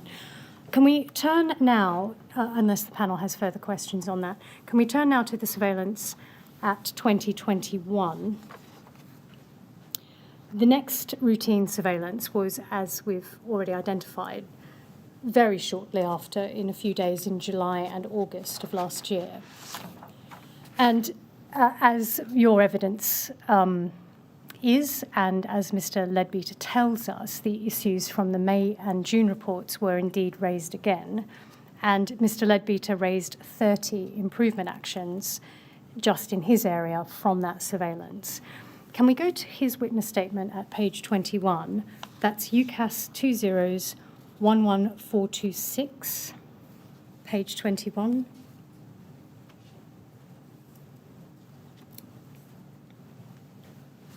At paragraph 19.3, he says, where the follow-up of any issue resulting from evidence made public by BRE at the Grenfell Inquiry was necessary, these were considered as part of the normal assessment process. Where there was a need to refer to any specific pieces of evidence, discussions took place with the BRE head of passive fire, and full consideration and respect given to ensuring that BRE did not breach their obligation not to discuss or comment upon matters not in the public domain. Can you first help us with what Mr. Leadbeater means by follow-up of any issue resulting from evidence made public by BRE at the Grenfell Inquiry? Yes, the visit plan for this annual surveillance assessment included visiting some of the issues that had arisen when BRE gave evidence to this inquiry earlier in the year. So we were mindful to, having followed that evidence, where there had been reference to following procedures, records, and so on, that was included within the scope of the surveillance assessment, and that's recorded on the assessment plan. Yes. Now, he says, full consideration and respect given to ensuring that BRE did not breach their obligation not to discuss or comment on matters not in the public domain. Do you know what obligation BRE would be under not to discuss matters not in the public domain? No, I don't. Does this mean to you that the BRE did not tell UCAS about what they're doing, or perhaps that the BRE did tell UCAS, but respect was given such that UCAS did not record actions? No, I don't understand that to be the case. I think, but I am. This is just my perhaps opinion of these words. It was more. I think we have been mindful to ensure that nothing we do sort of conflicts with the matters that are the subject of this inquiry, but we recognise that we need to pursue lines of question, assessment of activities which fall within the scope of our accreditation. So there is I think perhaps this is John's attempt to say he was mindful of that, but that's just my impression. Well, he says not to discuss or comment on matters not in the public domain. I mean, If it's the case that the BRE didn't tell UCAS about matters not in the public domain, doesn't it follow that UCAS cannot be sure what the BRE is doing to its full extent? But on the other hand, if UCAS didn't record matters not in the public domain, there seems to be no particularly good reason for UCAS not making a proper formal record as part of its accreditation activities. Is there some proposition I've missed on that? No, I don't. I don't think so. I think if it would be wrong if the impression from this statement was that we would only consider matters that were in the public domain, because that's not the case. Because we're looking at BRE's records, which may or may not be in the public domain. So. Does it then follow that my second proposition is right, that UCAS would, as part of discharging your duties, UCAS would be looking at matters not in the public domain, but there was some respect given such that it wasn't recorded? I don't think it says that. Well, it says full consideration and respect given to ensuring that BRE did not breach their obligation not to discuss or comment upon matters not in the public domain. I confess I struggled to understand myself what that means. I'm just asking for some help on what it can mean, and if it is entirely consistent with UCAS's role as the national accreditation body. I don't know. I don't think it would be correct to read from this that we would not comment on matters that are not in the public domain.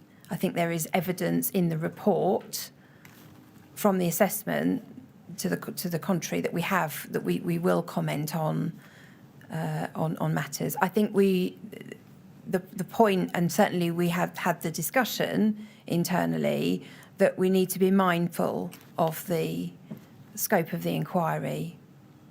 What does being mindful of the scope of the inquiry entail? Well, to make sure that there's no action that we take that would cause a difficulty. Sorry, a difficulty to whom? Difficulty to the inquiry. And so is it your evidence that UCAS would absolutely collect and comment on matters with the BRE that are not in the public domain? Yes. Excuse me. I have just one topic remaining on the BRE. Can we go to UCAS 20-11306?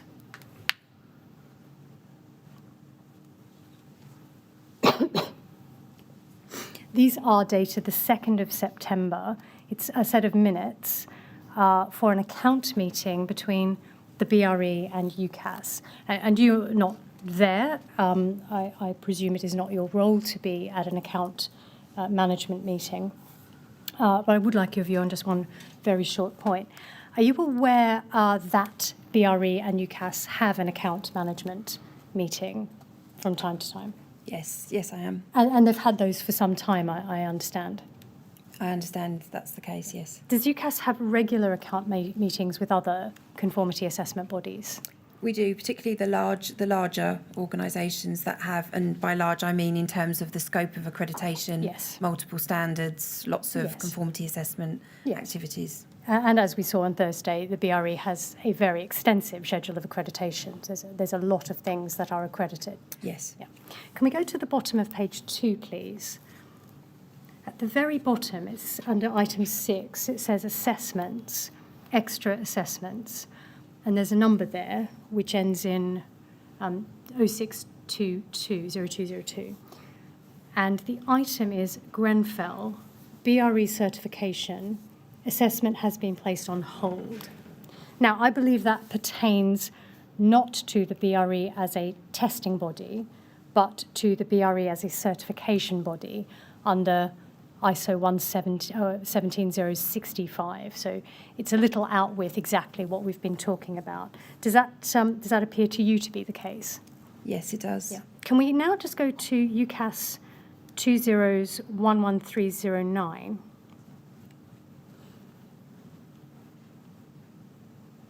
And at page 2, under item 6, we see that that item has changed to Extra Assessments G BRE certification. Now, the reason that that might have changed might well be set out in an email, which is at UCAS 20-11384. And at the bottom of page 1, we can see an email from Tanya Alexander, and it's 12th of October, timed 12:43. Now, over the page, we can see it was to Nikki McKinney at UCAS, and over the page, the fourth paragraph down, I have some questions.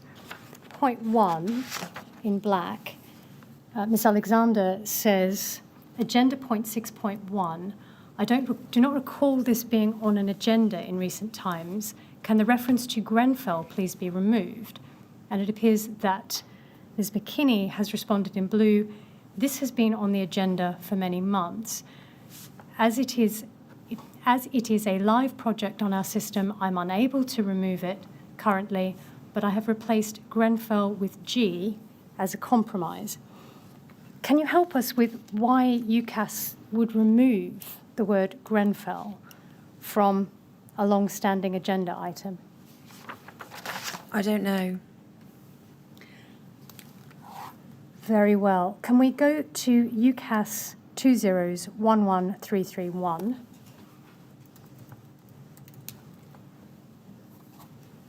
Now, this appears to be an internal document, and we believe it to be dated around the 21st of October, 2021. That is our assessment of the date. That may not be correct. But in any event, if we start at the bottom of the first page, we can see there's a table, and it's called BRE follow-up questions. The second column is headed aspect to follow up with the BRE. And it looks like there are some numbered issues going down the page, and they're recorded in that cell there. And then the next column along, it looks like there are some comments. If we just go to page 2, we can see that there's some comment bubbles. There's a purple one, and it's LT. Is that you commenting on this document? Yes, it is. Can we take from that you're very familiar with this document? I've seen this document, yes. And was I approximately right that it was in October 2021 or thereabouts that it was produced? No, I don't think so. I think the document was produced, the questions primarily on the left-hand side had arisen from viewing the evidence that BRE gave at this inquiry in February. March, yes, last year.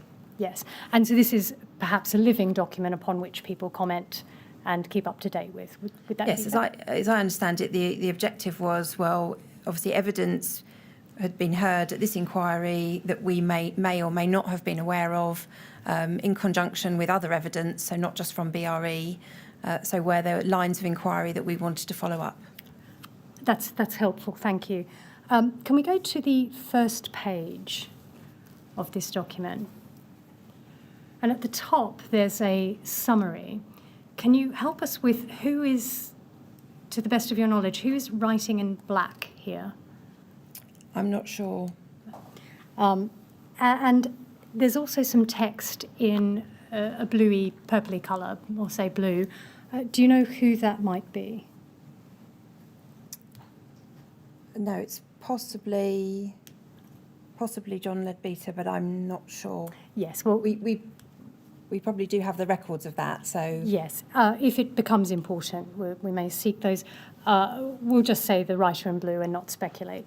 Now, it says at the top, Paul Morrell wants us to be able to show that we have taken measure to prevent recurrence of such issues, and some dots. And then the writer in blue says, we have, I believe, raised appropriate improvement actions and requested internal audit regime is strengthened, and evidence to date suggests this has been taken on board. I suppose only future assessments will determine if the measures taken have been successful. Is there any merit in an additional assessment before the next annual surveillance or an unannounced assessment? So pausing there, is that Paul Morrell, who recently conducted a review for the government on construction product testing? I would assume so, yes. And I understand he was the government's chief construction advisor in 2009, 2012. Is that your understanding? Yes. Can I just draw your attention to the third paragraph? It says, what's our assessment of what they were doing then, based on what we have assessed now and in May?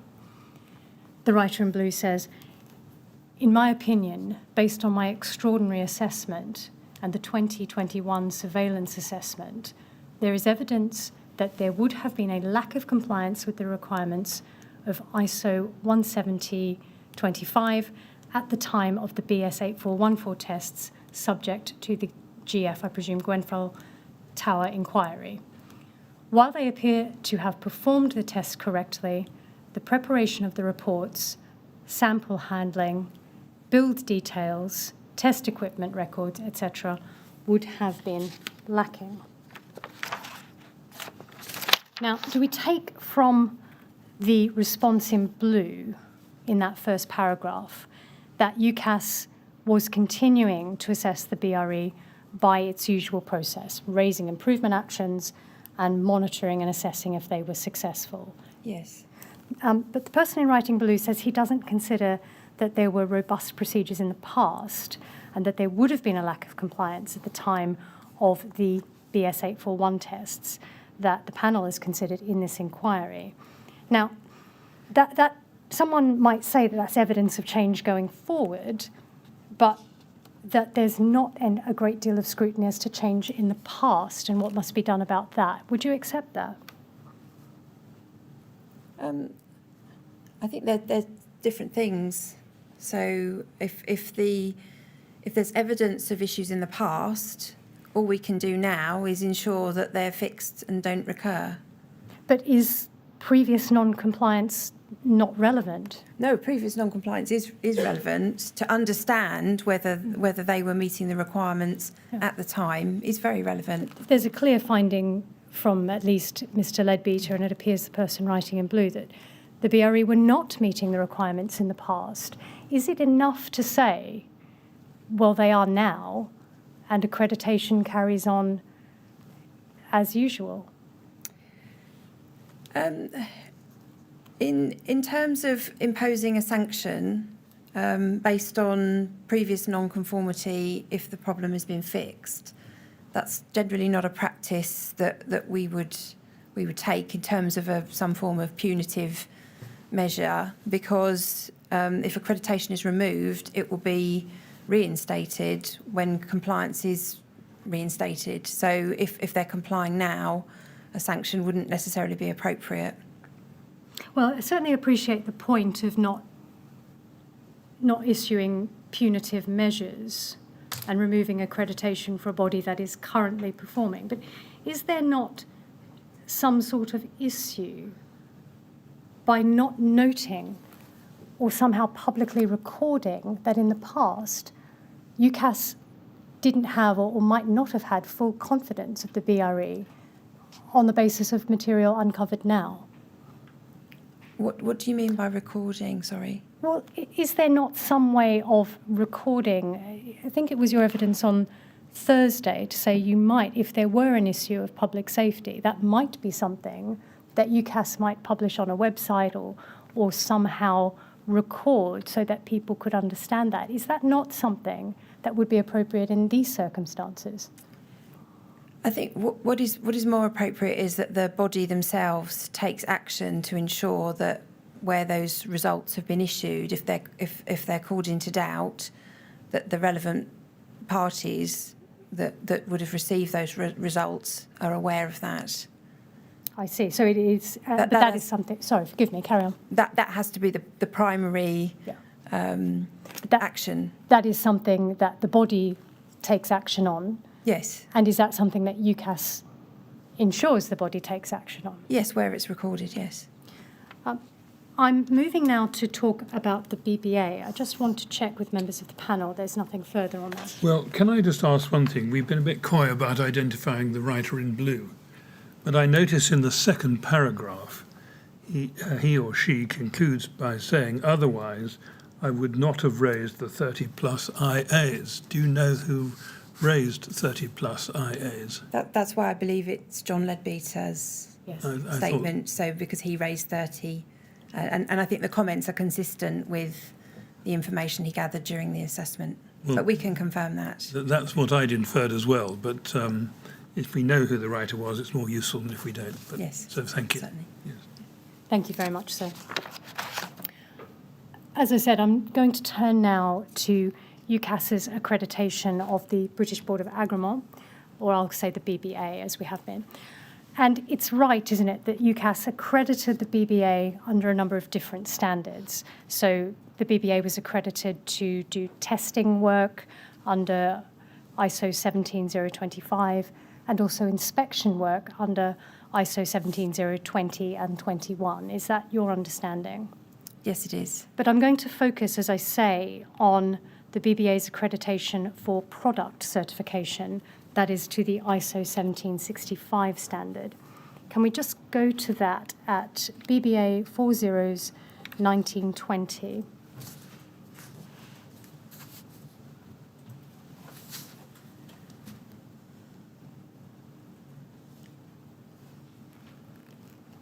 Sorry, BSI, was that my error? BSI 40s 1920, that was indeed my error. Thank you. It's called Conformity Assessment, Requirements for Bodies Certifying Products, Processes and Services. And this would apply to bodies like the BBA in their certification work, wouldn't it? Yes, it does. Can we briefly go to the contents page at page 6? And we see the sorts of things this covers. Section 5, we can see structural requirements like organisational structure and top management. 5.2, we see mechanism for safeguarding impartiality. And at section 6, we see resource requirements.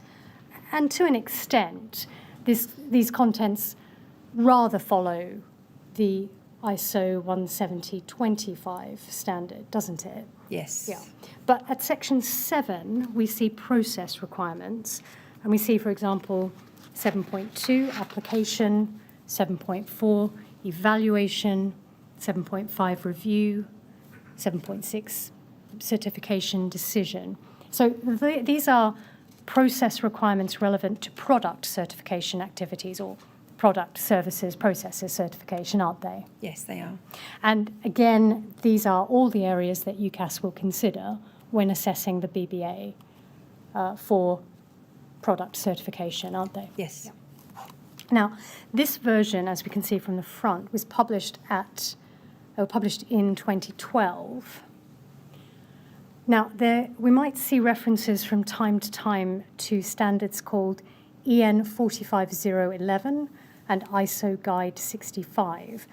Were those the predecessor standards to ISO 17065? Yes, they were. Yeah. And I'll refer to the predecessor standards if they were applicable at the time, but just so we understand, it's a different number, but it's effectively the same topic coverage, isn't it? Yes, it is.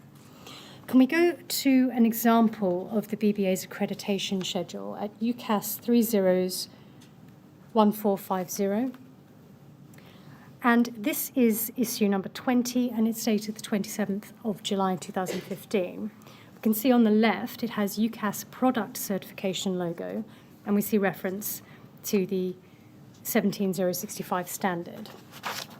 If we go to page 2, this has a list of some of the areas in which the BBA was accredited. Towards, we see at the top, it has details of accreditation. On the left, product, and there is a list of 13 different types of product. And on the right, we see it says standard, and it refers to BBA Technical Specifications 001, to 0013 and BBA document BBA 001. We'll come to discuss those in a moment. But the simple question is, does that mean that the BBA was accredited to issue certificates for a number of products, including those listed on the left? Yes, it does. I'm going to call this the BBA's agreement certificate scheme. There are a number of other schemes, for example, microgeneration product certificate or certification of installers and those sorts of things. But for these 13 areas, I will call that the agreement certificate scheme, if that's understood. Yes. The UCAS, when UCAS assesses the BBA, it's looking across all of those schemes, isn't it? Yes. Yeah. Can we return to the accreditation process policy, ACC 1000, at UCAS 2011247?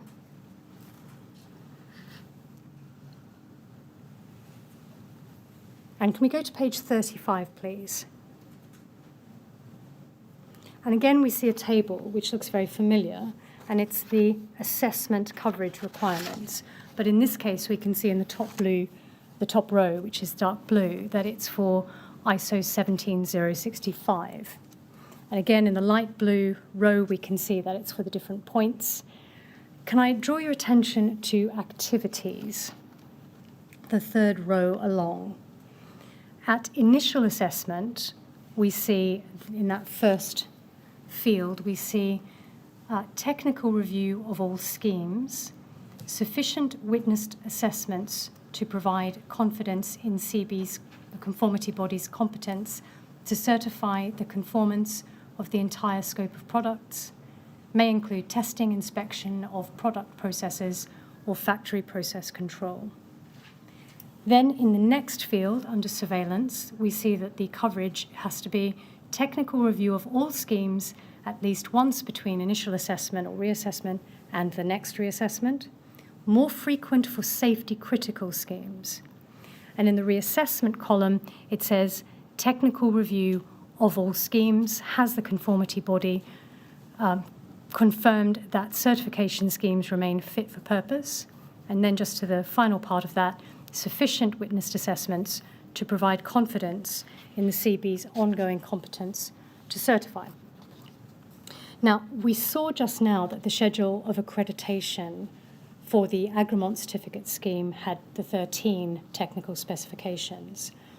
To the best of your knowledge, when this policy refers to technical review of all schemes, is the agreement certificate scheme a single scheme?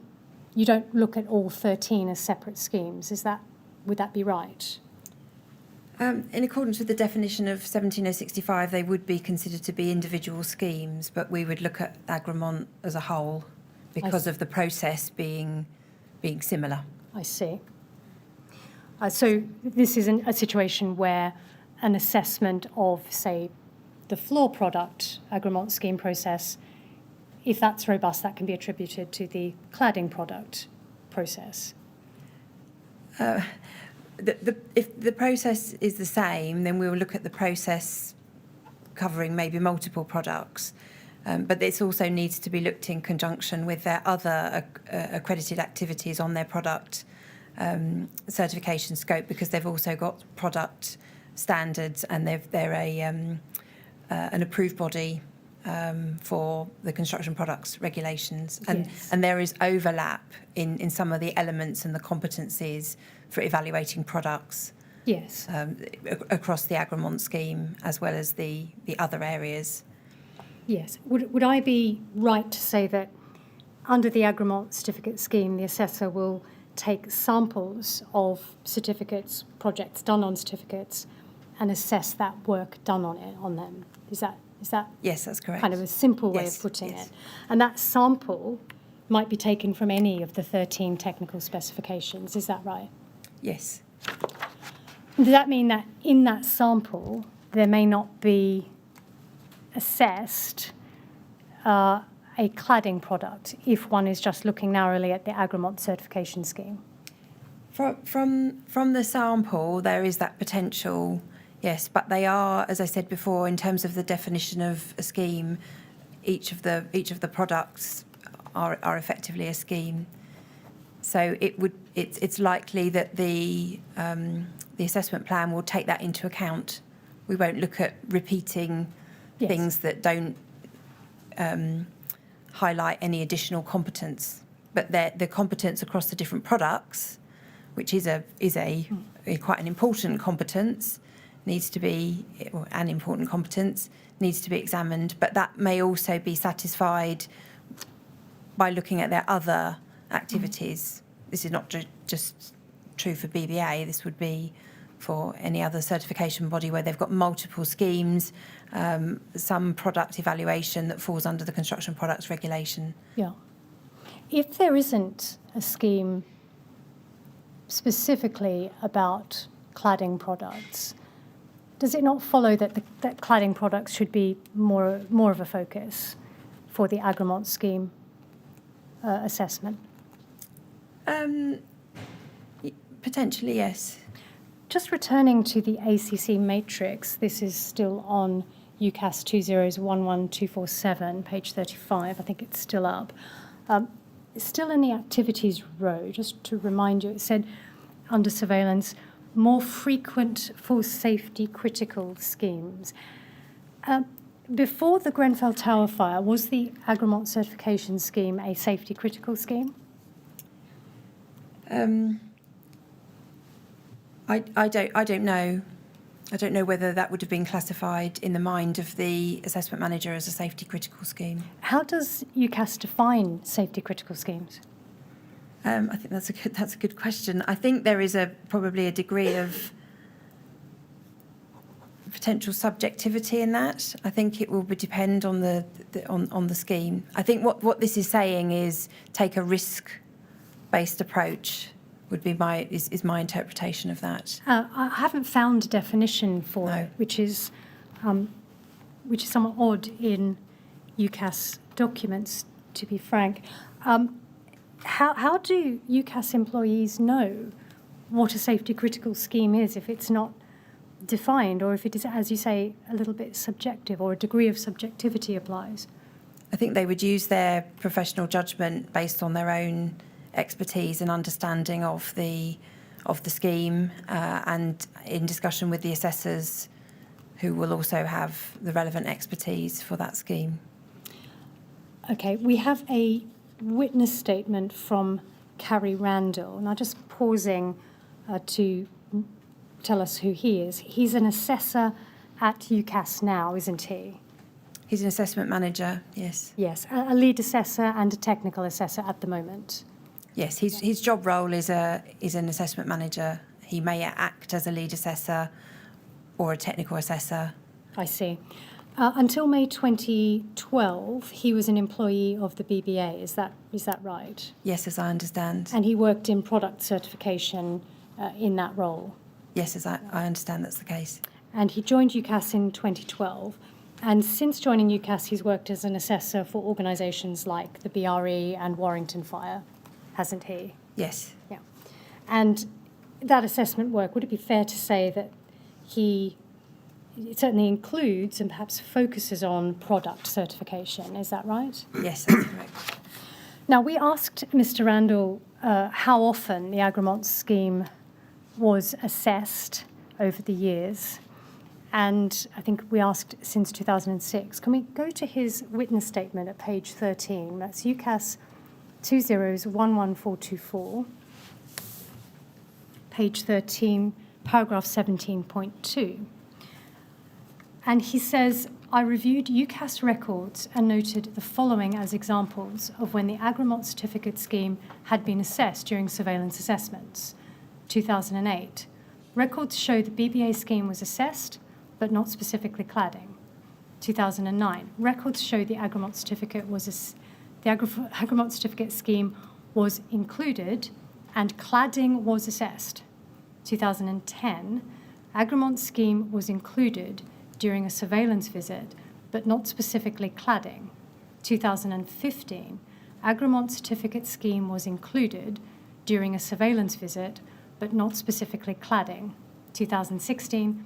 Agremont certificate scheme was included during a surveillance visit, but not specifically cladding. Now, that means that on Mr. Randall's research and applying his expertise, that in the 9 years between 2006 and the fire in 2017, the Agremont certificate programme was assessed, I think, 5 times, doesn't it? Yes. And it appears not to have been assessed at all between 2010 and 2015. Is my analysis right on that? I think that's certainly what's indicated in the records. Well, I can tell you that in 2012, there was a reassessment. So the Agremont scheme really should have been assessed at that point, shouldn't it? Yes. Can you account for why UCAS did not assess the scheme for those 4 years? No, I can't. Now, looking at this list from Mr. Randall, in the 9 years before the fire, UCAS assessed the BBA's work on cladding once in 2009. I've read that right, haven't I? That's how I read it, yes. Yeah, and in fact, it so happens that the 2009 assessment was on Mr. Randall's own project. Were you aware of that?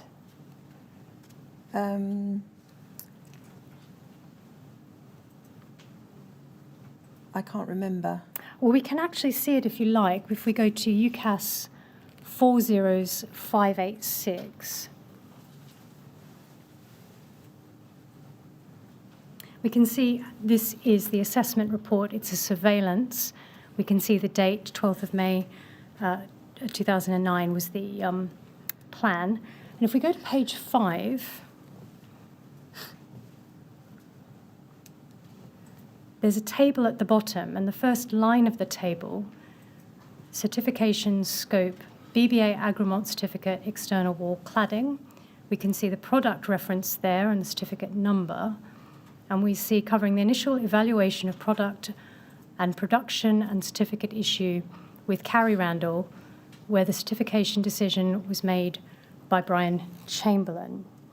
So that tells us that the one time that UCAS looked at BBA's work on a cladding BBA Agremont certificate was in fact Mr. Randall's own work, doesn't it?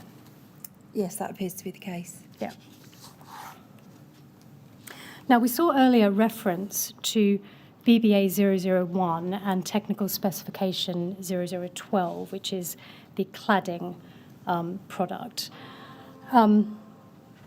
Mr. Albon is the Chief Scientific Officer of the BBA, and he explained in his second witness statement what technical specifications mean. It just might be helpful to go to that. Can we go to BBA 30010723?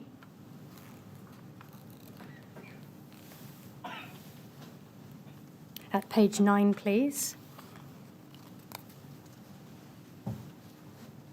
Paragraph 29, he says, the technical specifications are not specifications as the term is commonly understood, but rather a series of product types, each of which is a defined material. This allows the BBA to categorise the products for which certificates are issued. ACM products are included within this schedule. They fall under the product type cladding, which is defined as a relatively lightweight material used to cover the exterior of a building structure, often a framed structure, an external vertical or near vertical, non-load-bearing covering to a structure. Now, to see how that is applied, can we go to Mr. Randall's witness statement, UCAS 2011424 at page 11.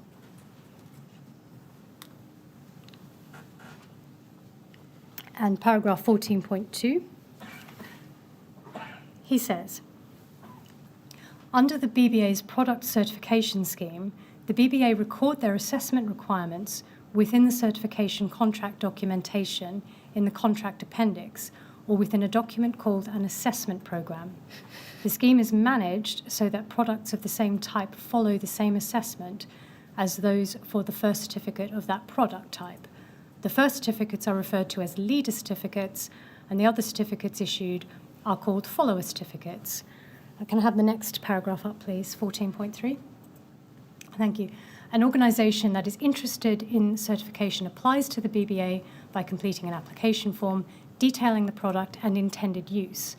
The BBA have an application review process which I think is used to ensure an assessment can be undertaken to identify the relevant leader certificate or identify if a new leader certificate is required. The application review process includes identification of resources that will carry out the assessment.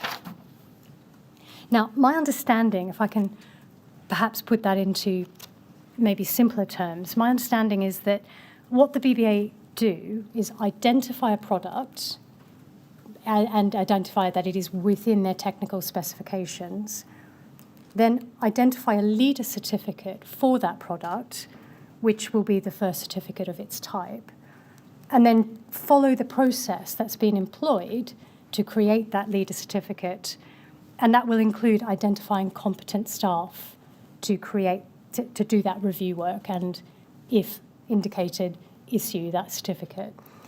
To the best of your knowledge, is that what you understand the process to be? Yes, it is. Now, based on Mr. Albin's evidence, Mr. Randall's evidence, it seems there's no particular documentation which sets out the process for certifying, say, cladding products specifically. They just follow the leader. Is that your understanding? That is my understanding, yes. Now, Mr. Randall said that the assessment requirements were recorded in the contract documentation. Can I take us to an example of that? BBA 408042.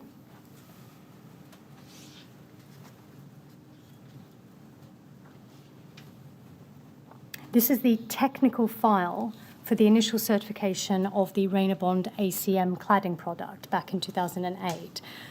At page 11, we can see the certification, we can see the assessment program sheet. Now, at the third row, it says safety 4.1. The next column at the bottom, it says fire, behaviour under fire. The next column along says S3. I believe that is the section of the BBA that will handle that point.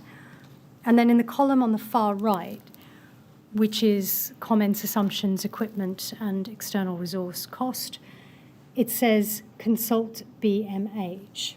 Now, we believe that refers to, that refers to Brian Haynes, who was a technical manager at the BBA. So that is the assessment program sheet that was attached to the contract for the initial Rainabond certification. Do you agree that this contains sparse information about how behaviour under fire will be analysed and how that work will be carried out? Yes, I do. There's nothing in here to say what needs to be considered when considering behaviour under fire, is there? Doesn't appear to be the case. It doesn't say how the BBA will make sure its analysis is correct, applicable to the product in use, or tells the reader important information about the product's behaviour in fire, does it? I would agree with you. Yeah, as far as we can see, there's no centrally controlled document that's kept up to date and disseminated throughout the BBA that sets out exactly what a project manager is supposed to consider when certifying a cladding product for fire performance.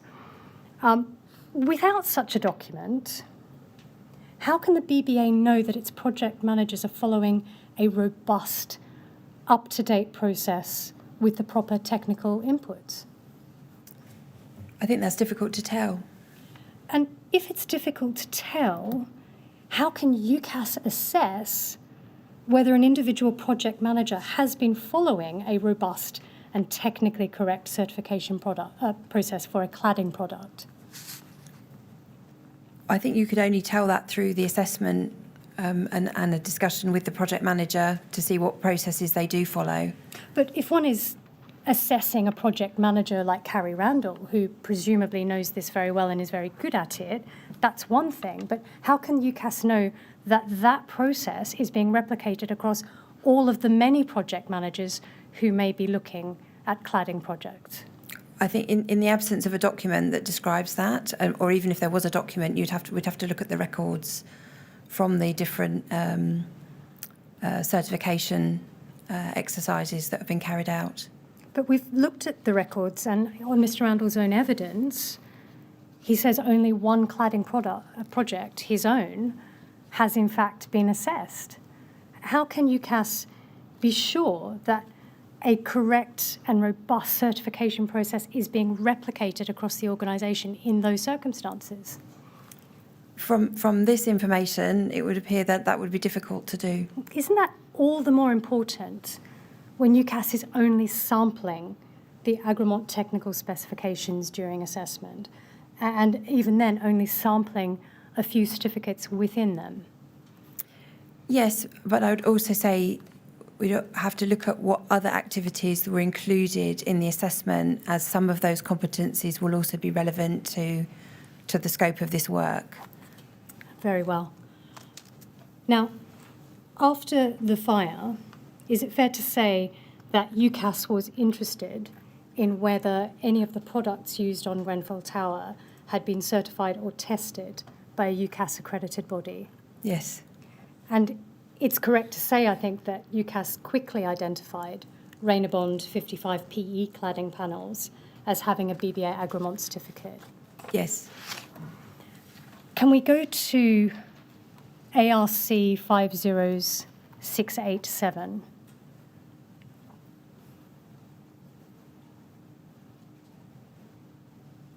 This is the BBA certificate 084510. We can see at the bottom that it was dated 14th of January 2008.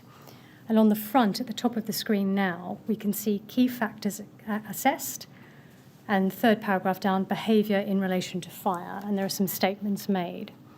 Can we now just look at page 5? Section 6, we see behaviour in relation to fire, and there are a number of statements made. In your normal course of work, you'd be very unlikely to see this certificate, wouldn't you? Yes. But you're broadly familiar now with it, aren't you? Yes, I am. I'm going to call that the Rainabond certificate. And just to give you an overview of the order of events that I'd like to talk about, the UCAS CEO at the time was Paul Stennett, and he asked UCAS to assess the BBA with regards to his work with regards to its work on the Rainabond certificate. Is that right? I understand that, yes. And UCAS planned an extra visit, and that was to take place on the 12th of July 2017, wasn't it? Yes. But before that visit occurred, on the 4th of July, UCAS received a complaint, and that was from a BBA employee, or from a then BBA employee, and I'll call him the whistleblower. Are you aware of that event? Yes, I am.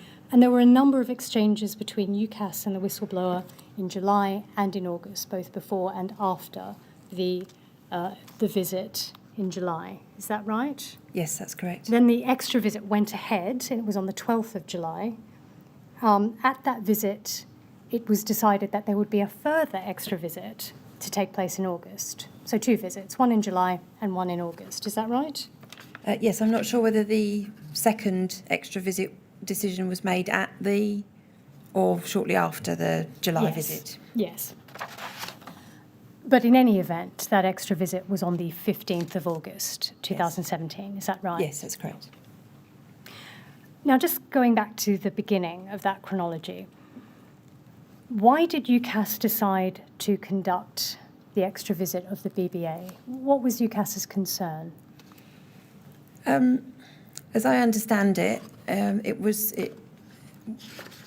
immediately after the fire, we were concerned whether any accredited organisation had been involved in any of the products, and we initiated a number of extra visits to all of the, or certainly all of those that we believed may have had a role, and obviously information was emerging all the time. Yes. So not just BBA, BRE happened to have their surveillance visit around that time anyway. Yes. So I think that was the reason behind. Yeah. And ex-over as well was Yes, assessed at this time yes, as well. yes. What was UCAS's concern particularly? I don't think we necessarily had a particular concern, but we wanted to know what had happened, what the involvement was, and clearly to ensure that the organisations, if they had been involved, to look at the work, any relevant work. I follow.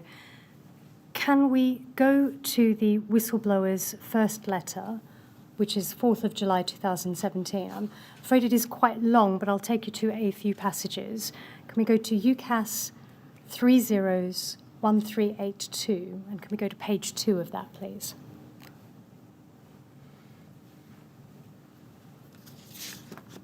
And the 5th paragraph down, starting with, was fire safety treated? Can we zoom in on that? Thank you. Was fire safety treated adequately seriously and by appropriately qualified staff? In my opinion, fire performance has not been a priority for the BBA, in contrast to wind loading, the likelihood of a panel falling off the wall under particular wind loads prevalent in high-rise applications. This has been a, quote, huge, unquote, focus, where cladding and external wall insulation clients have recently been charged thousands to prove that they are complying with BBA-defined engineering standards. The senior management had opportunities to direct resource towards investigating the fire safety issues and act accordingly. I would suggest that their lack of technical competence and understanding of the implications of the issue contributed to their inaction. And on page 3, under the heading, was the Rayner Bond certificate up to date?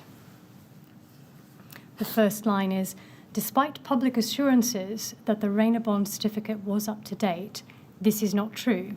The certificate had not been reissued since its original certification in 2008. And if we drop down to the 3rd paragraph under that heading, the certificate has been reviewed, and as usual, the client was sent a report and contract to get the certificate updated. However, the reissue contracts were not taken up and the reissue jobs were abandoned. Now, were you aware of the complaint at the time that this was made? Yes, I was. Were you aware of any of the details about what had been alleged? I'd seen the correspondence. You'd seen this particular document? Yes. And the whistleblower has alleged, among other things, that the BBA had not historically treated fire safety as a priority. Would that have been a concern to UCAS? Yes. The allegation would be a concern. Yes, it is an allegation. Yes. It is certainly not proven. He said that the BBA did not have a great deal of technical competence in fire safety. Again, would that have been a concern to UCAS? It would have been a concern, although taking into account that any certification body can contract in expertise and subcontract elements of the evaluation process for certification. So I think it's the statement as written is a concern, but it needs investigating and understanding how that relates to what's actually happening in practice in BBA. Well, it goes a bit beyond that, though, doesn't it? He says, certainly it is alleged, that the lack of technical competence contributed to inaction in terms of fire performance.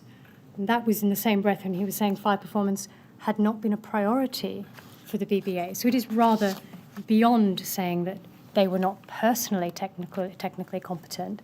It is saying, isn't it, that the BBA didn't have and didn't subcontract inappropriate technical competence on these issues, isn't it? It could be read in that way, yes. And the whistleblower also said that the certificate was not up to date and should have been reissued before the Grenfell fire. Now, again, would that have been a concern to UCAS? Yes, it would.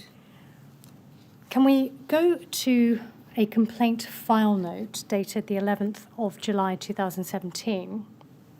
And it is at UCAS 301378, and it's following a telephone call with Jackie Burton. What is Jackie Burton's role when it comes to complaints? Jackie Burton is our customer feedback manager. So she is responsible for managing our complaints process. Yes. We can see that this complaint file note dated the 11th of July 2017, and we can see on the left towards the top that the investigating officer is Sam Giles, and we've noted that he's the section head of construction and physics. Can we just go down to page 3 at the bottom?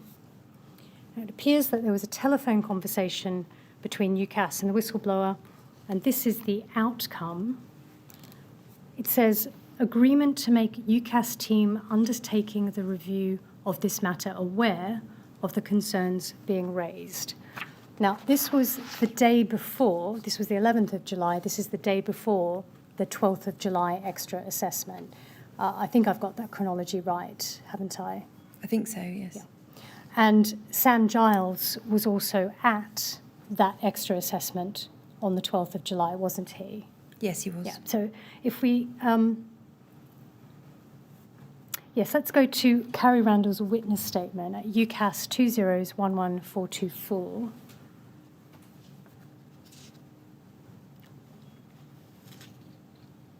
And at page 15, please, paragraph 18.2.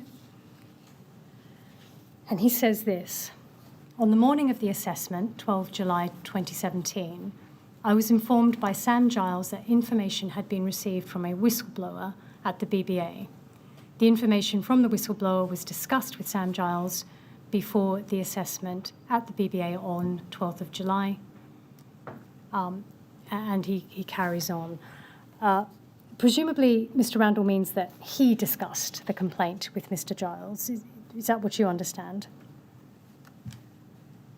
Yes. Now, do you take from that that Mr. Randall would have been told the substance of the whistleblower's complaint? Yes, I would. Would Carrie Randall have been given copies of the complaint documents, for example, that letter that we were looking at, or the complaint file note from the day before? I don't know whether he was. There wouldn't have been any reason why he shouldn't have been.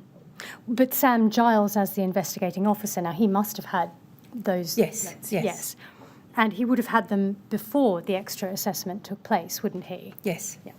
Now, to what extent would you expect the UCAS assessors to be looking specifically at the issues raised by the whistleblower? I would expect that we would be looking at the issues raised by the whistleblower. I think that there is always a sort of an open mind you have to have with dealing with these when we receive this kind of information. We'll also consider whether there's any objective information that's been provided along with the sort of narrative that's provided by the whistleblower. And then we will seek to, I would expect that we would then seek to gather evidence to either confirm or not uphold any allegation that's been made. Right. Can we go to... Yes, can we go to the report itself? It's at UCAS 301077.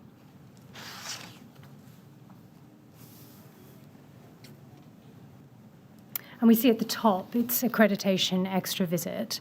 And we can see the dates. And at the left, we can see that the lead assessor was Carrie Randall.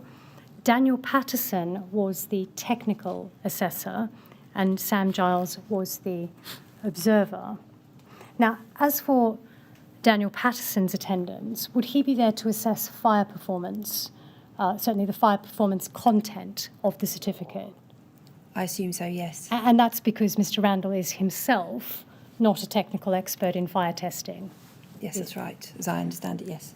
Now, we've noticed that Mr. Randall had previously been employed at the BBA until May 2012. But it's right to say, isn't it, that he'd not been involved with assessing the BBA until after the fire in 2017, isn't it? As far as I'm aware, yes. Do you know why he was chosen to perform this assessment?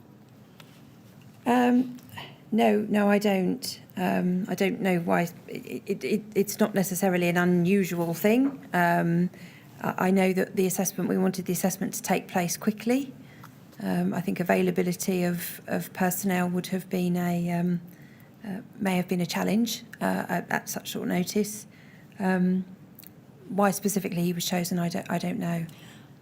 Yes, the person with technical sign-off for the Rayner Bond certificate in 2008 was a man called Jeff Gurney. And when Carrie Randall was at the BBA, he had at a time worked for Mr. Gurney's section. So on our analysis, there are at least two potential conflicts of interest there. One is that Mr. Randall had worked at the BBA, and the other is that at one time he'd worked in the BBA within Mr. Gurney's section. In your first statement, you tell us how UCAS manages these sorts of conflicts of interests in assessment. Can we go to that? UCAS 20-11242, page 18.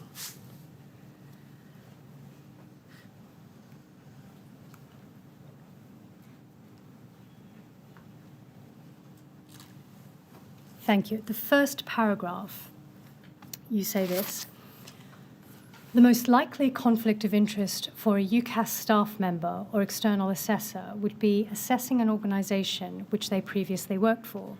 There is a potential threat to their and UCAS's impartiality, as there is a risk that it could be assessing work which they themselves set up or undertook. To counter this, staff are required to inform UCAS of such a conflict in the event that they are asked to undertake an assessment of a former employer. Wherever possible, UCAS will not use its staff or assessors to assess organisations where those staff or assessors have previously been employed or associated. Where this is unavoidable, then the accepted practice is, as a minimum, not to use staff within 2 years of having worked for a customer. In addition, the lead assessor, assessment manager, shall be cognizant of the potential conflict and may spend additional time with the assessor during the assessment.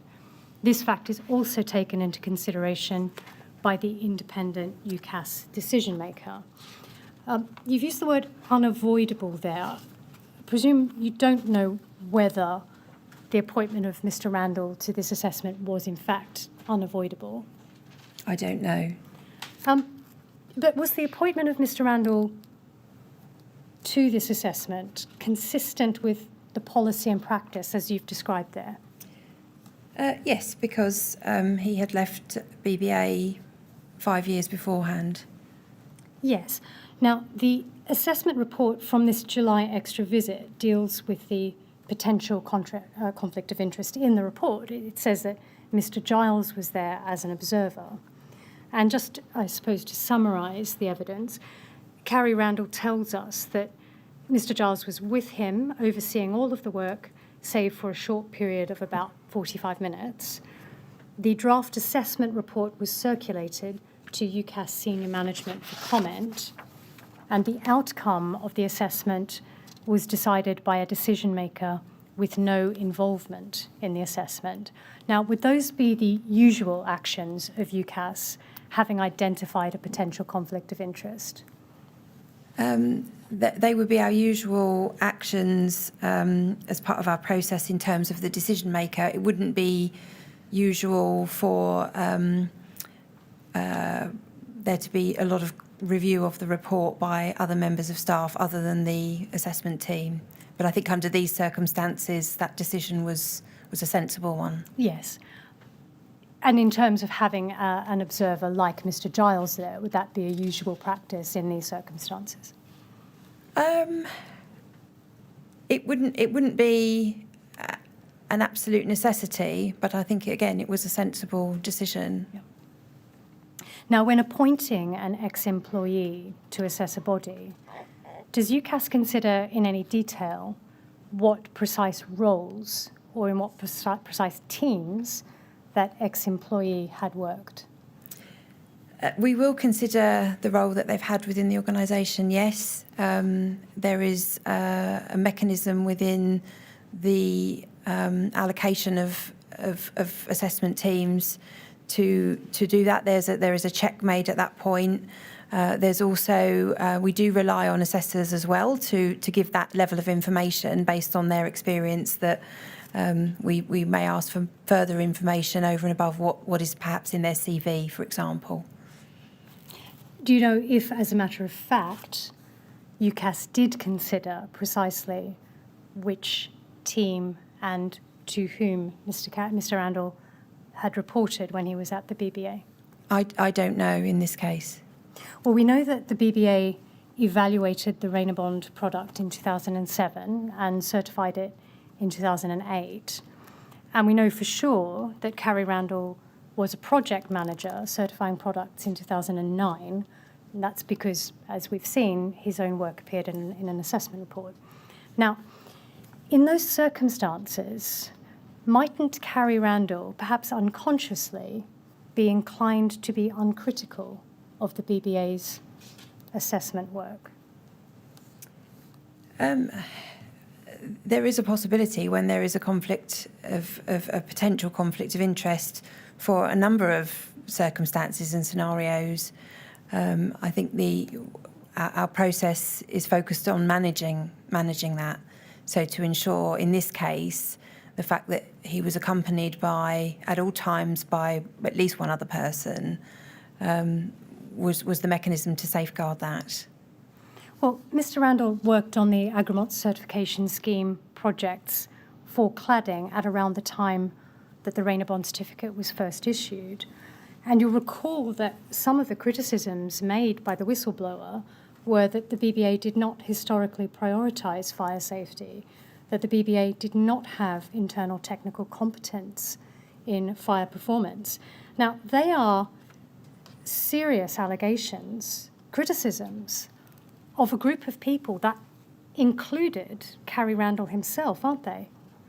Possibly. Wouldn't Carrie Randall have had an interest, again, perhaps unconsciously, in defending work from 2007, 2008, when he was at that organisation?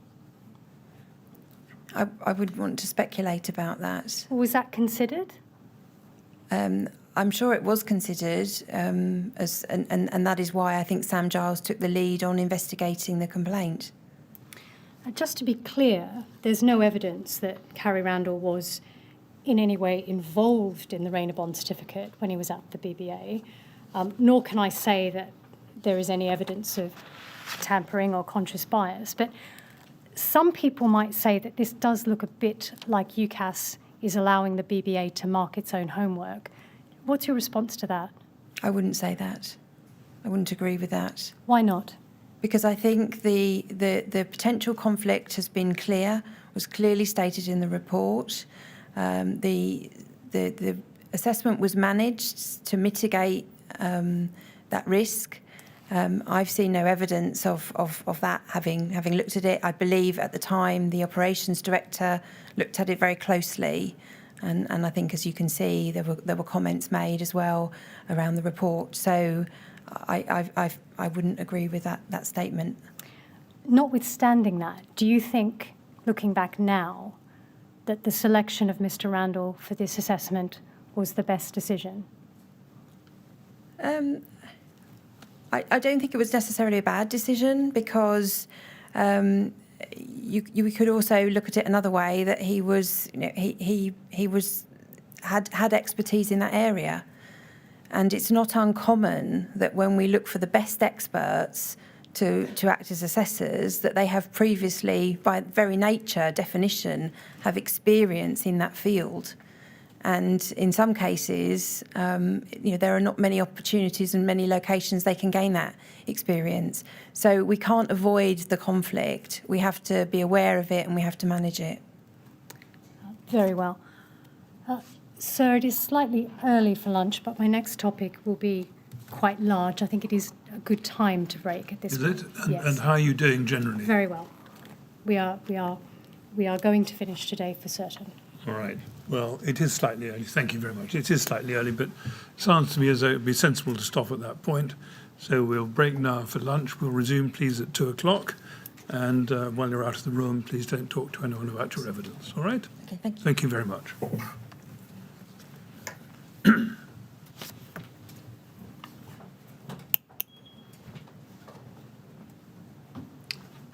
Thank you very much. 2 o'clock, please. Thank you.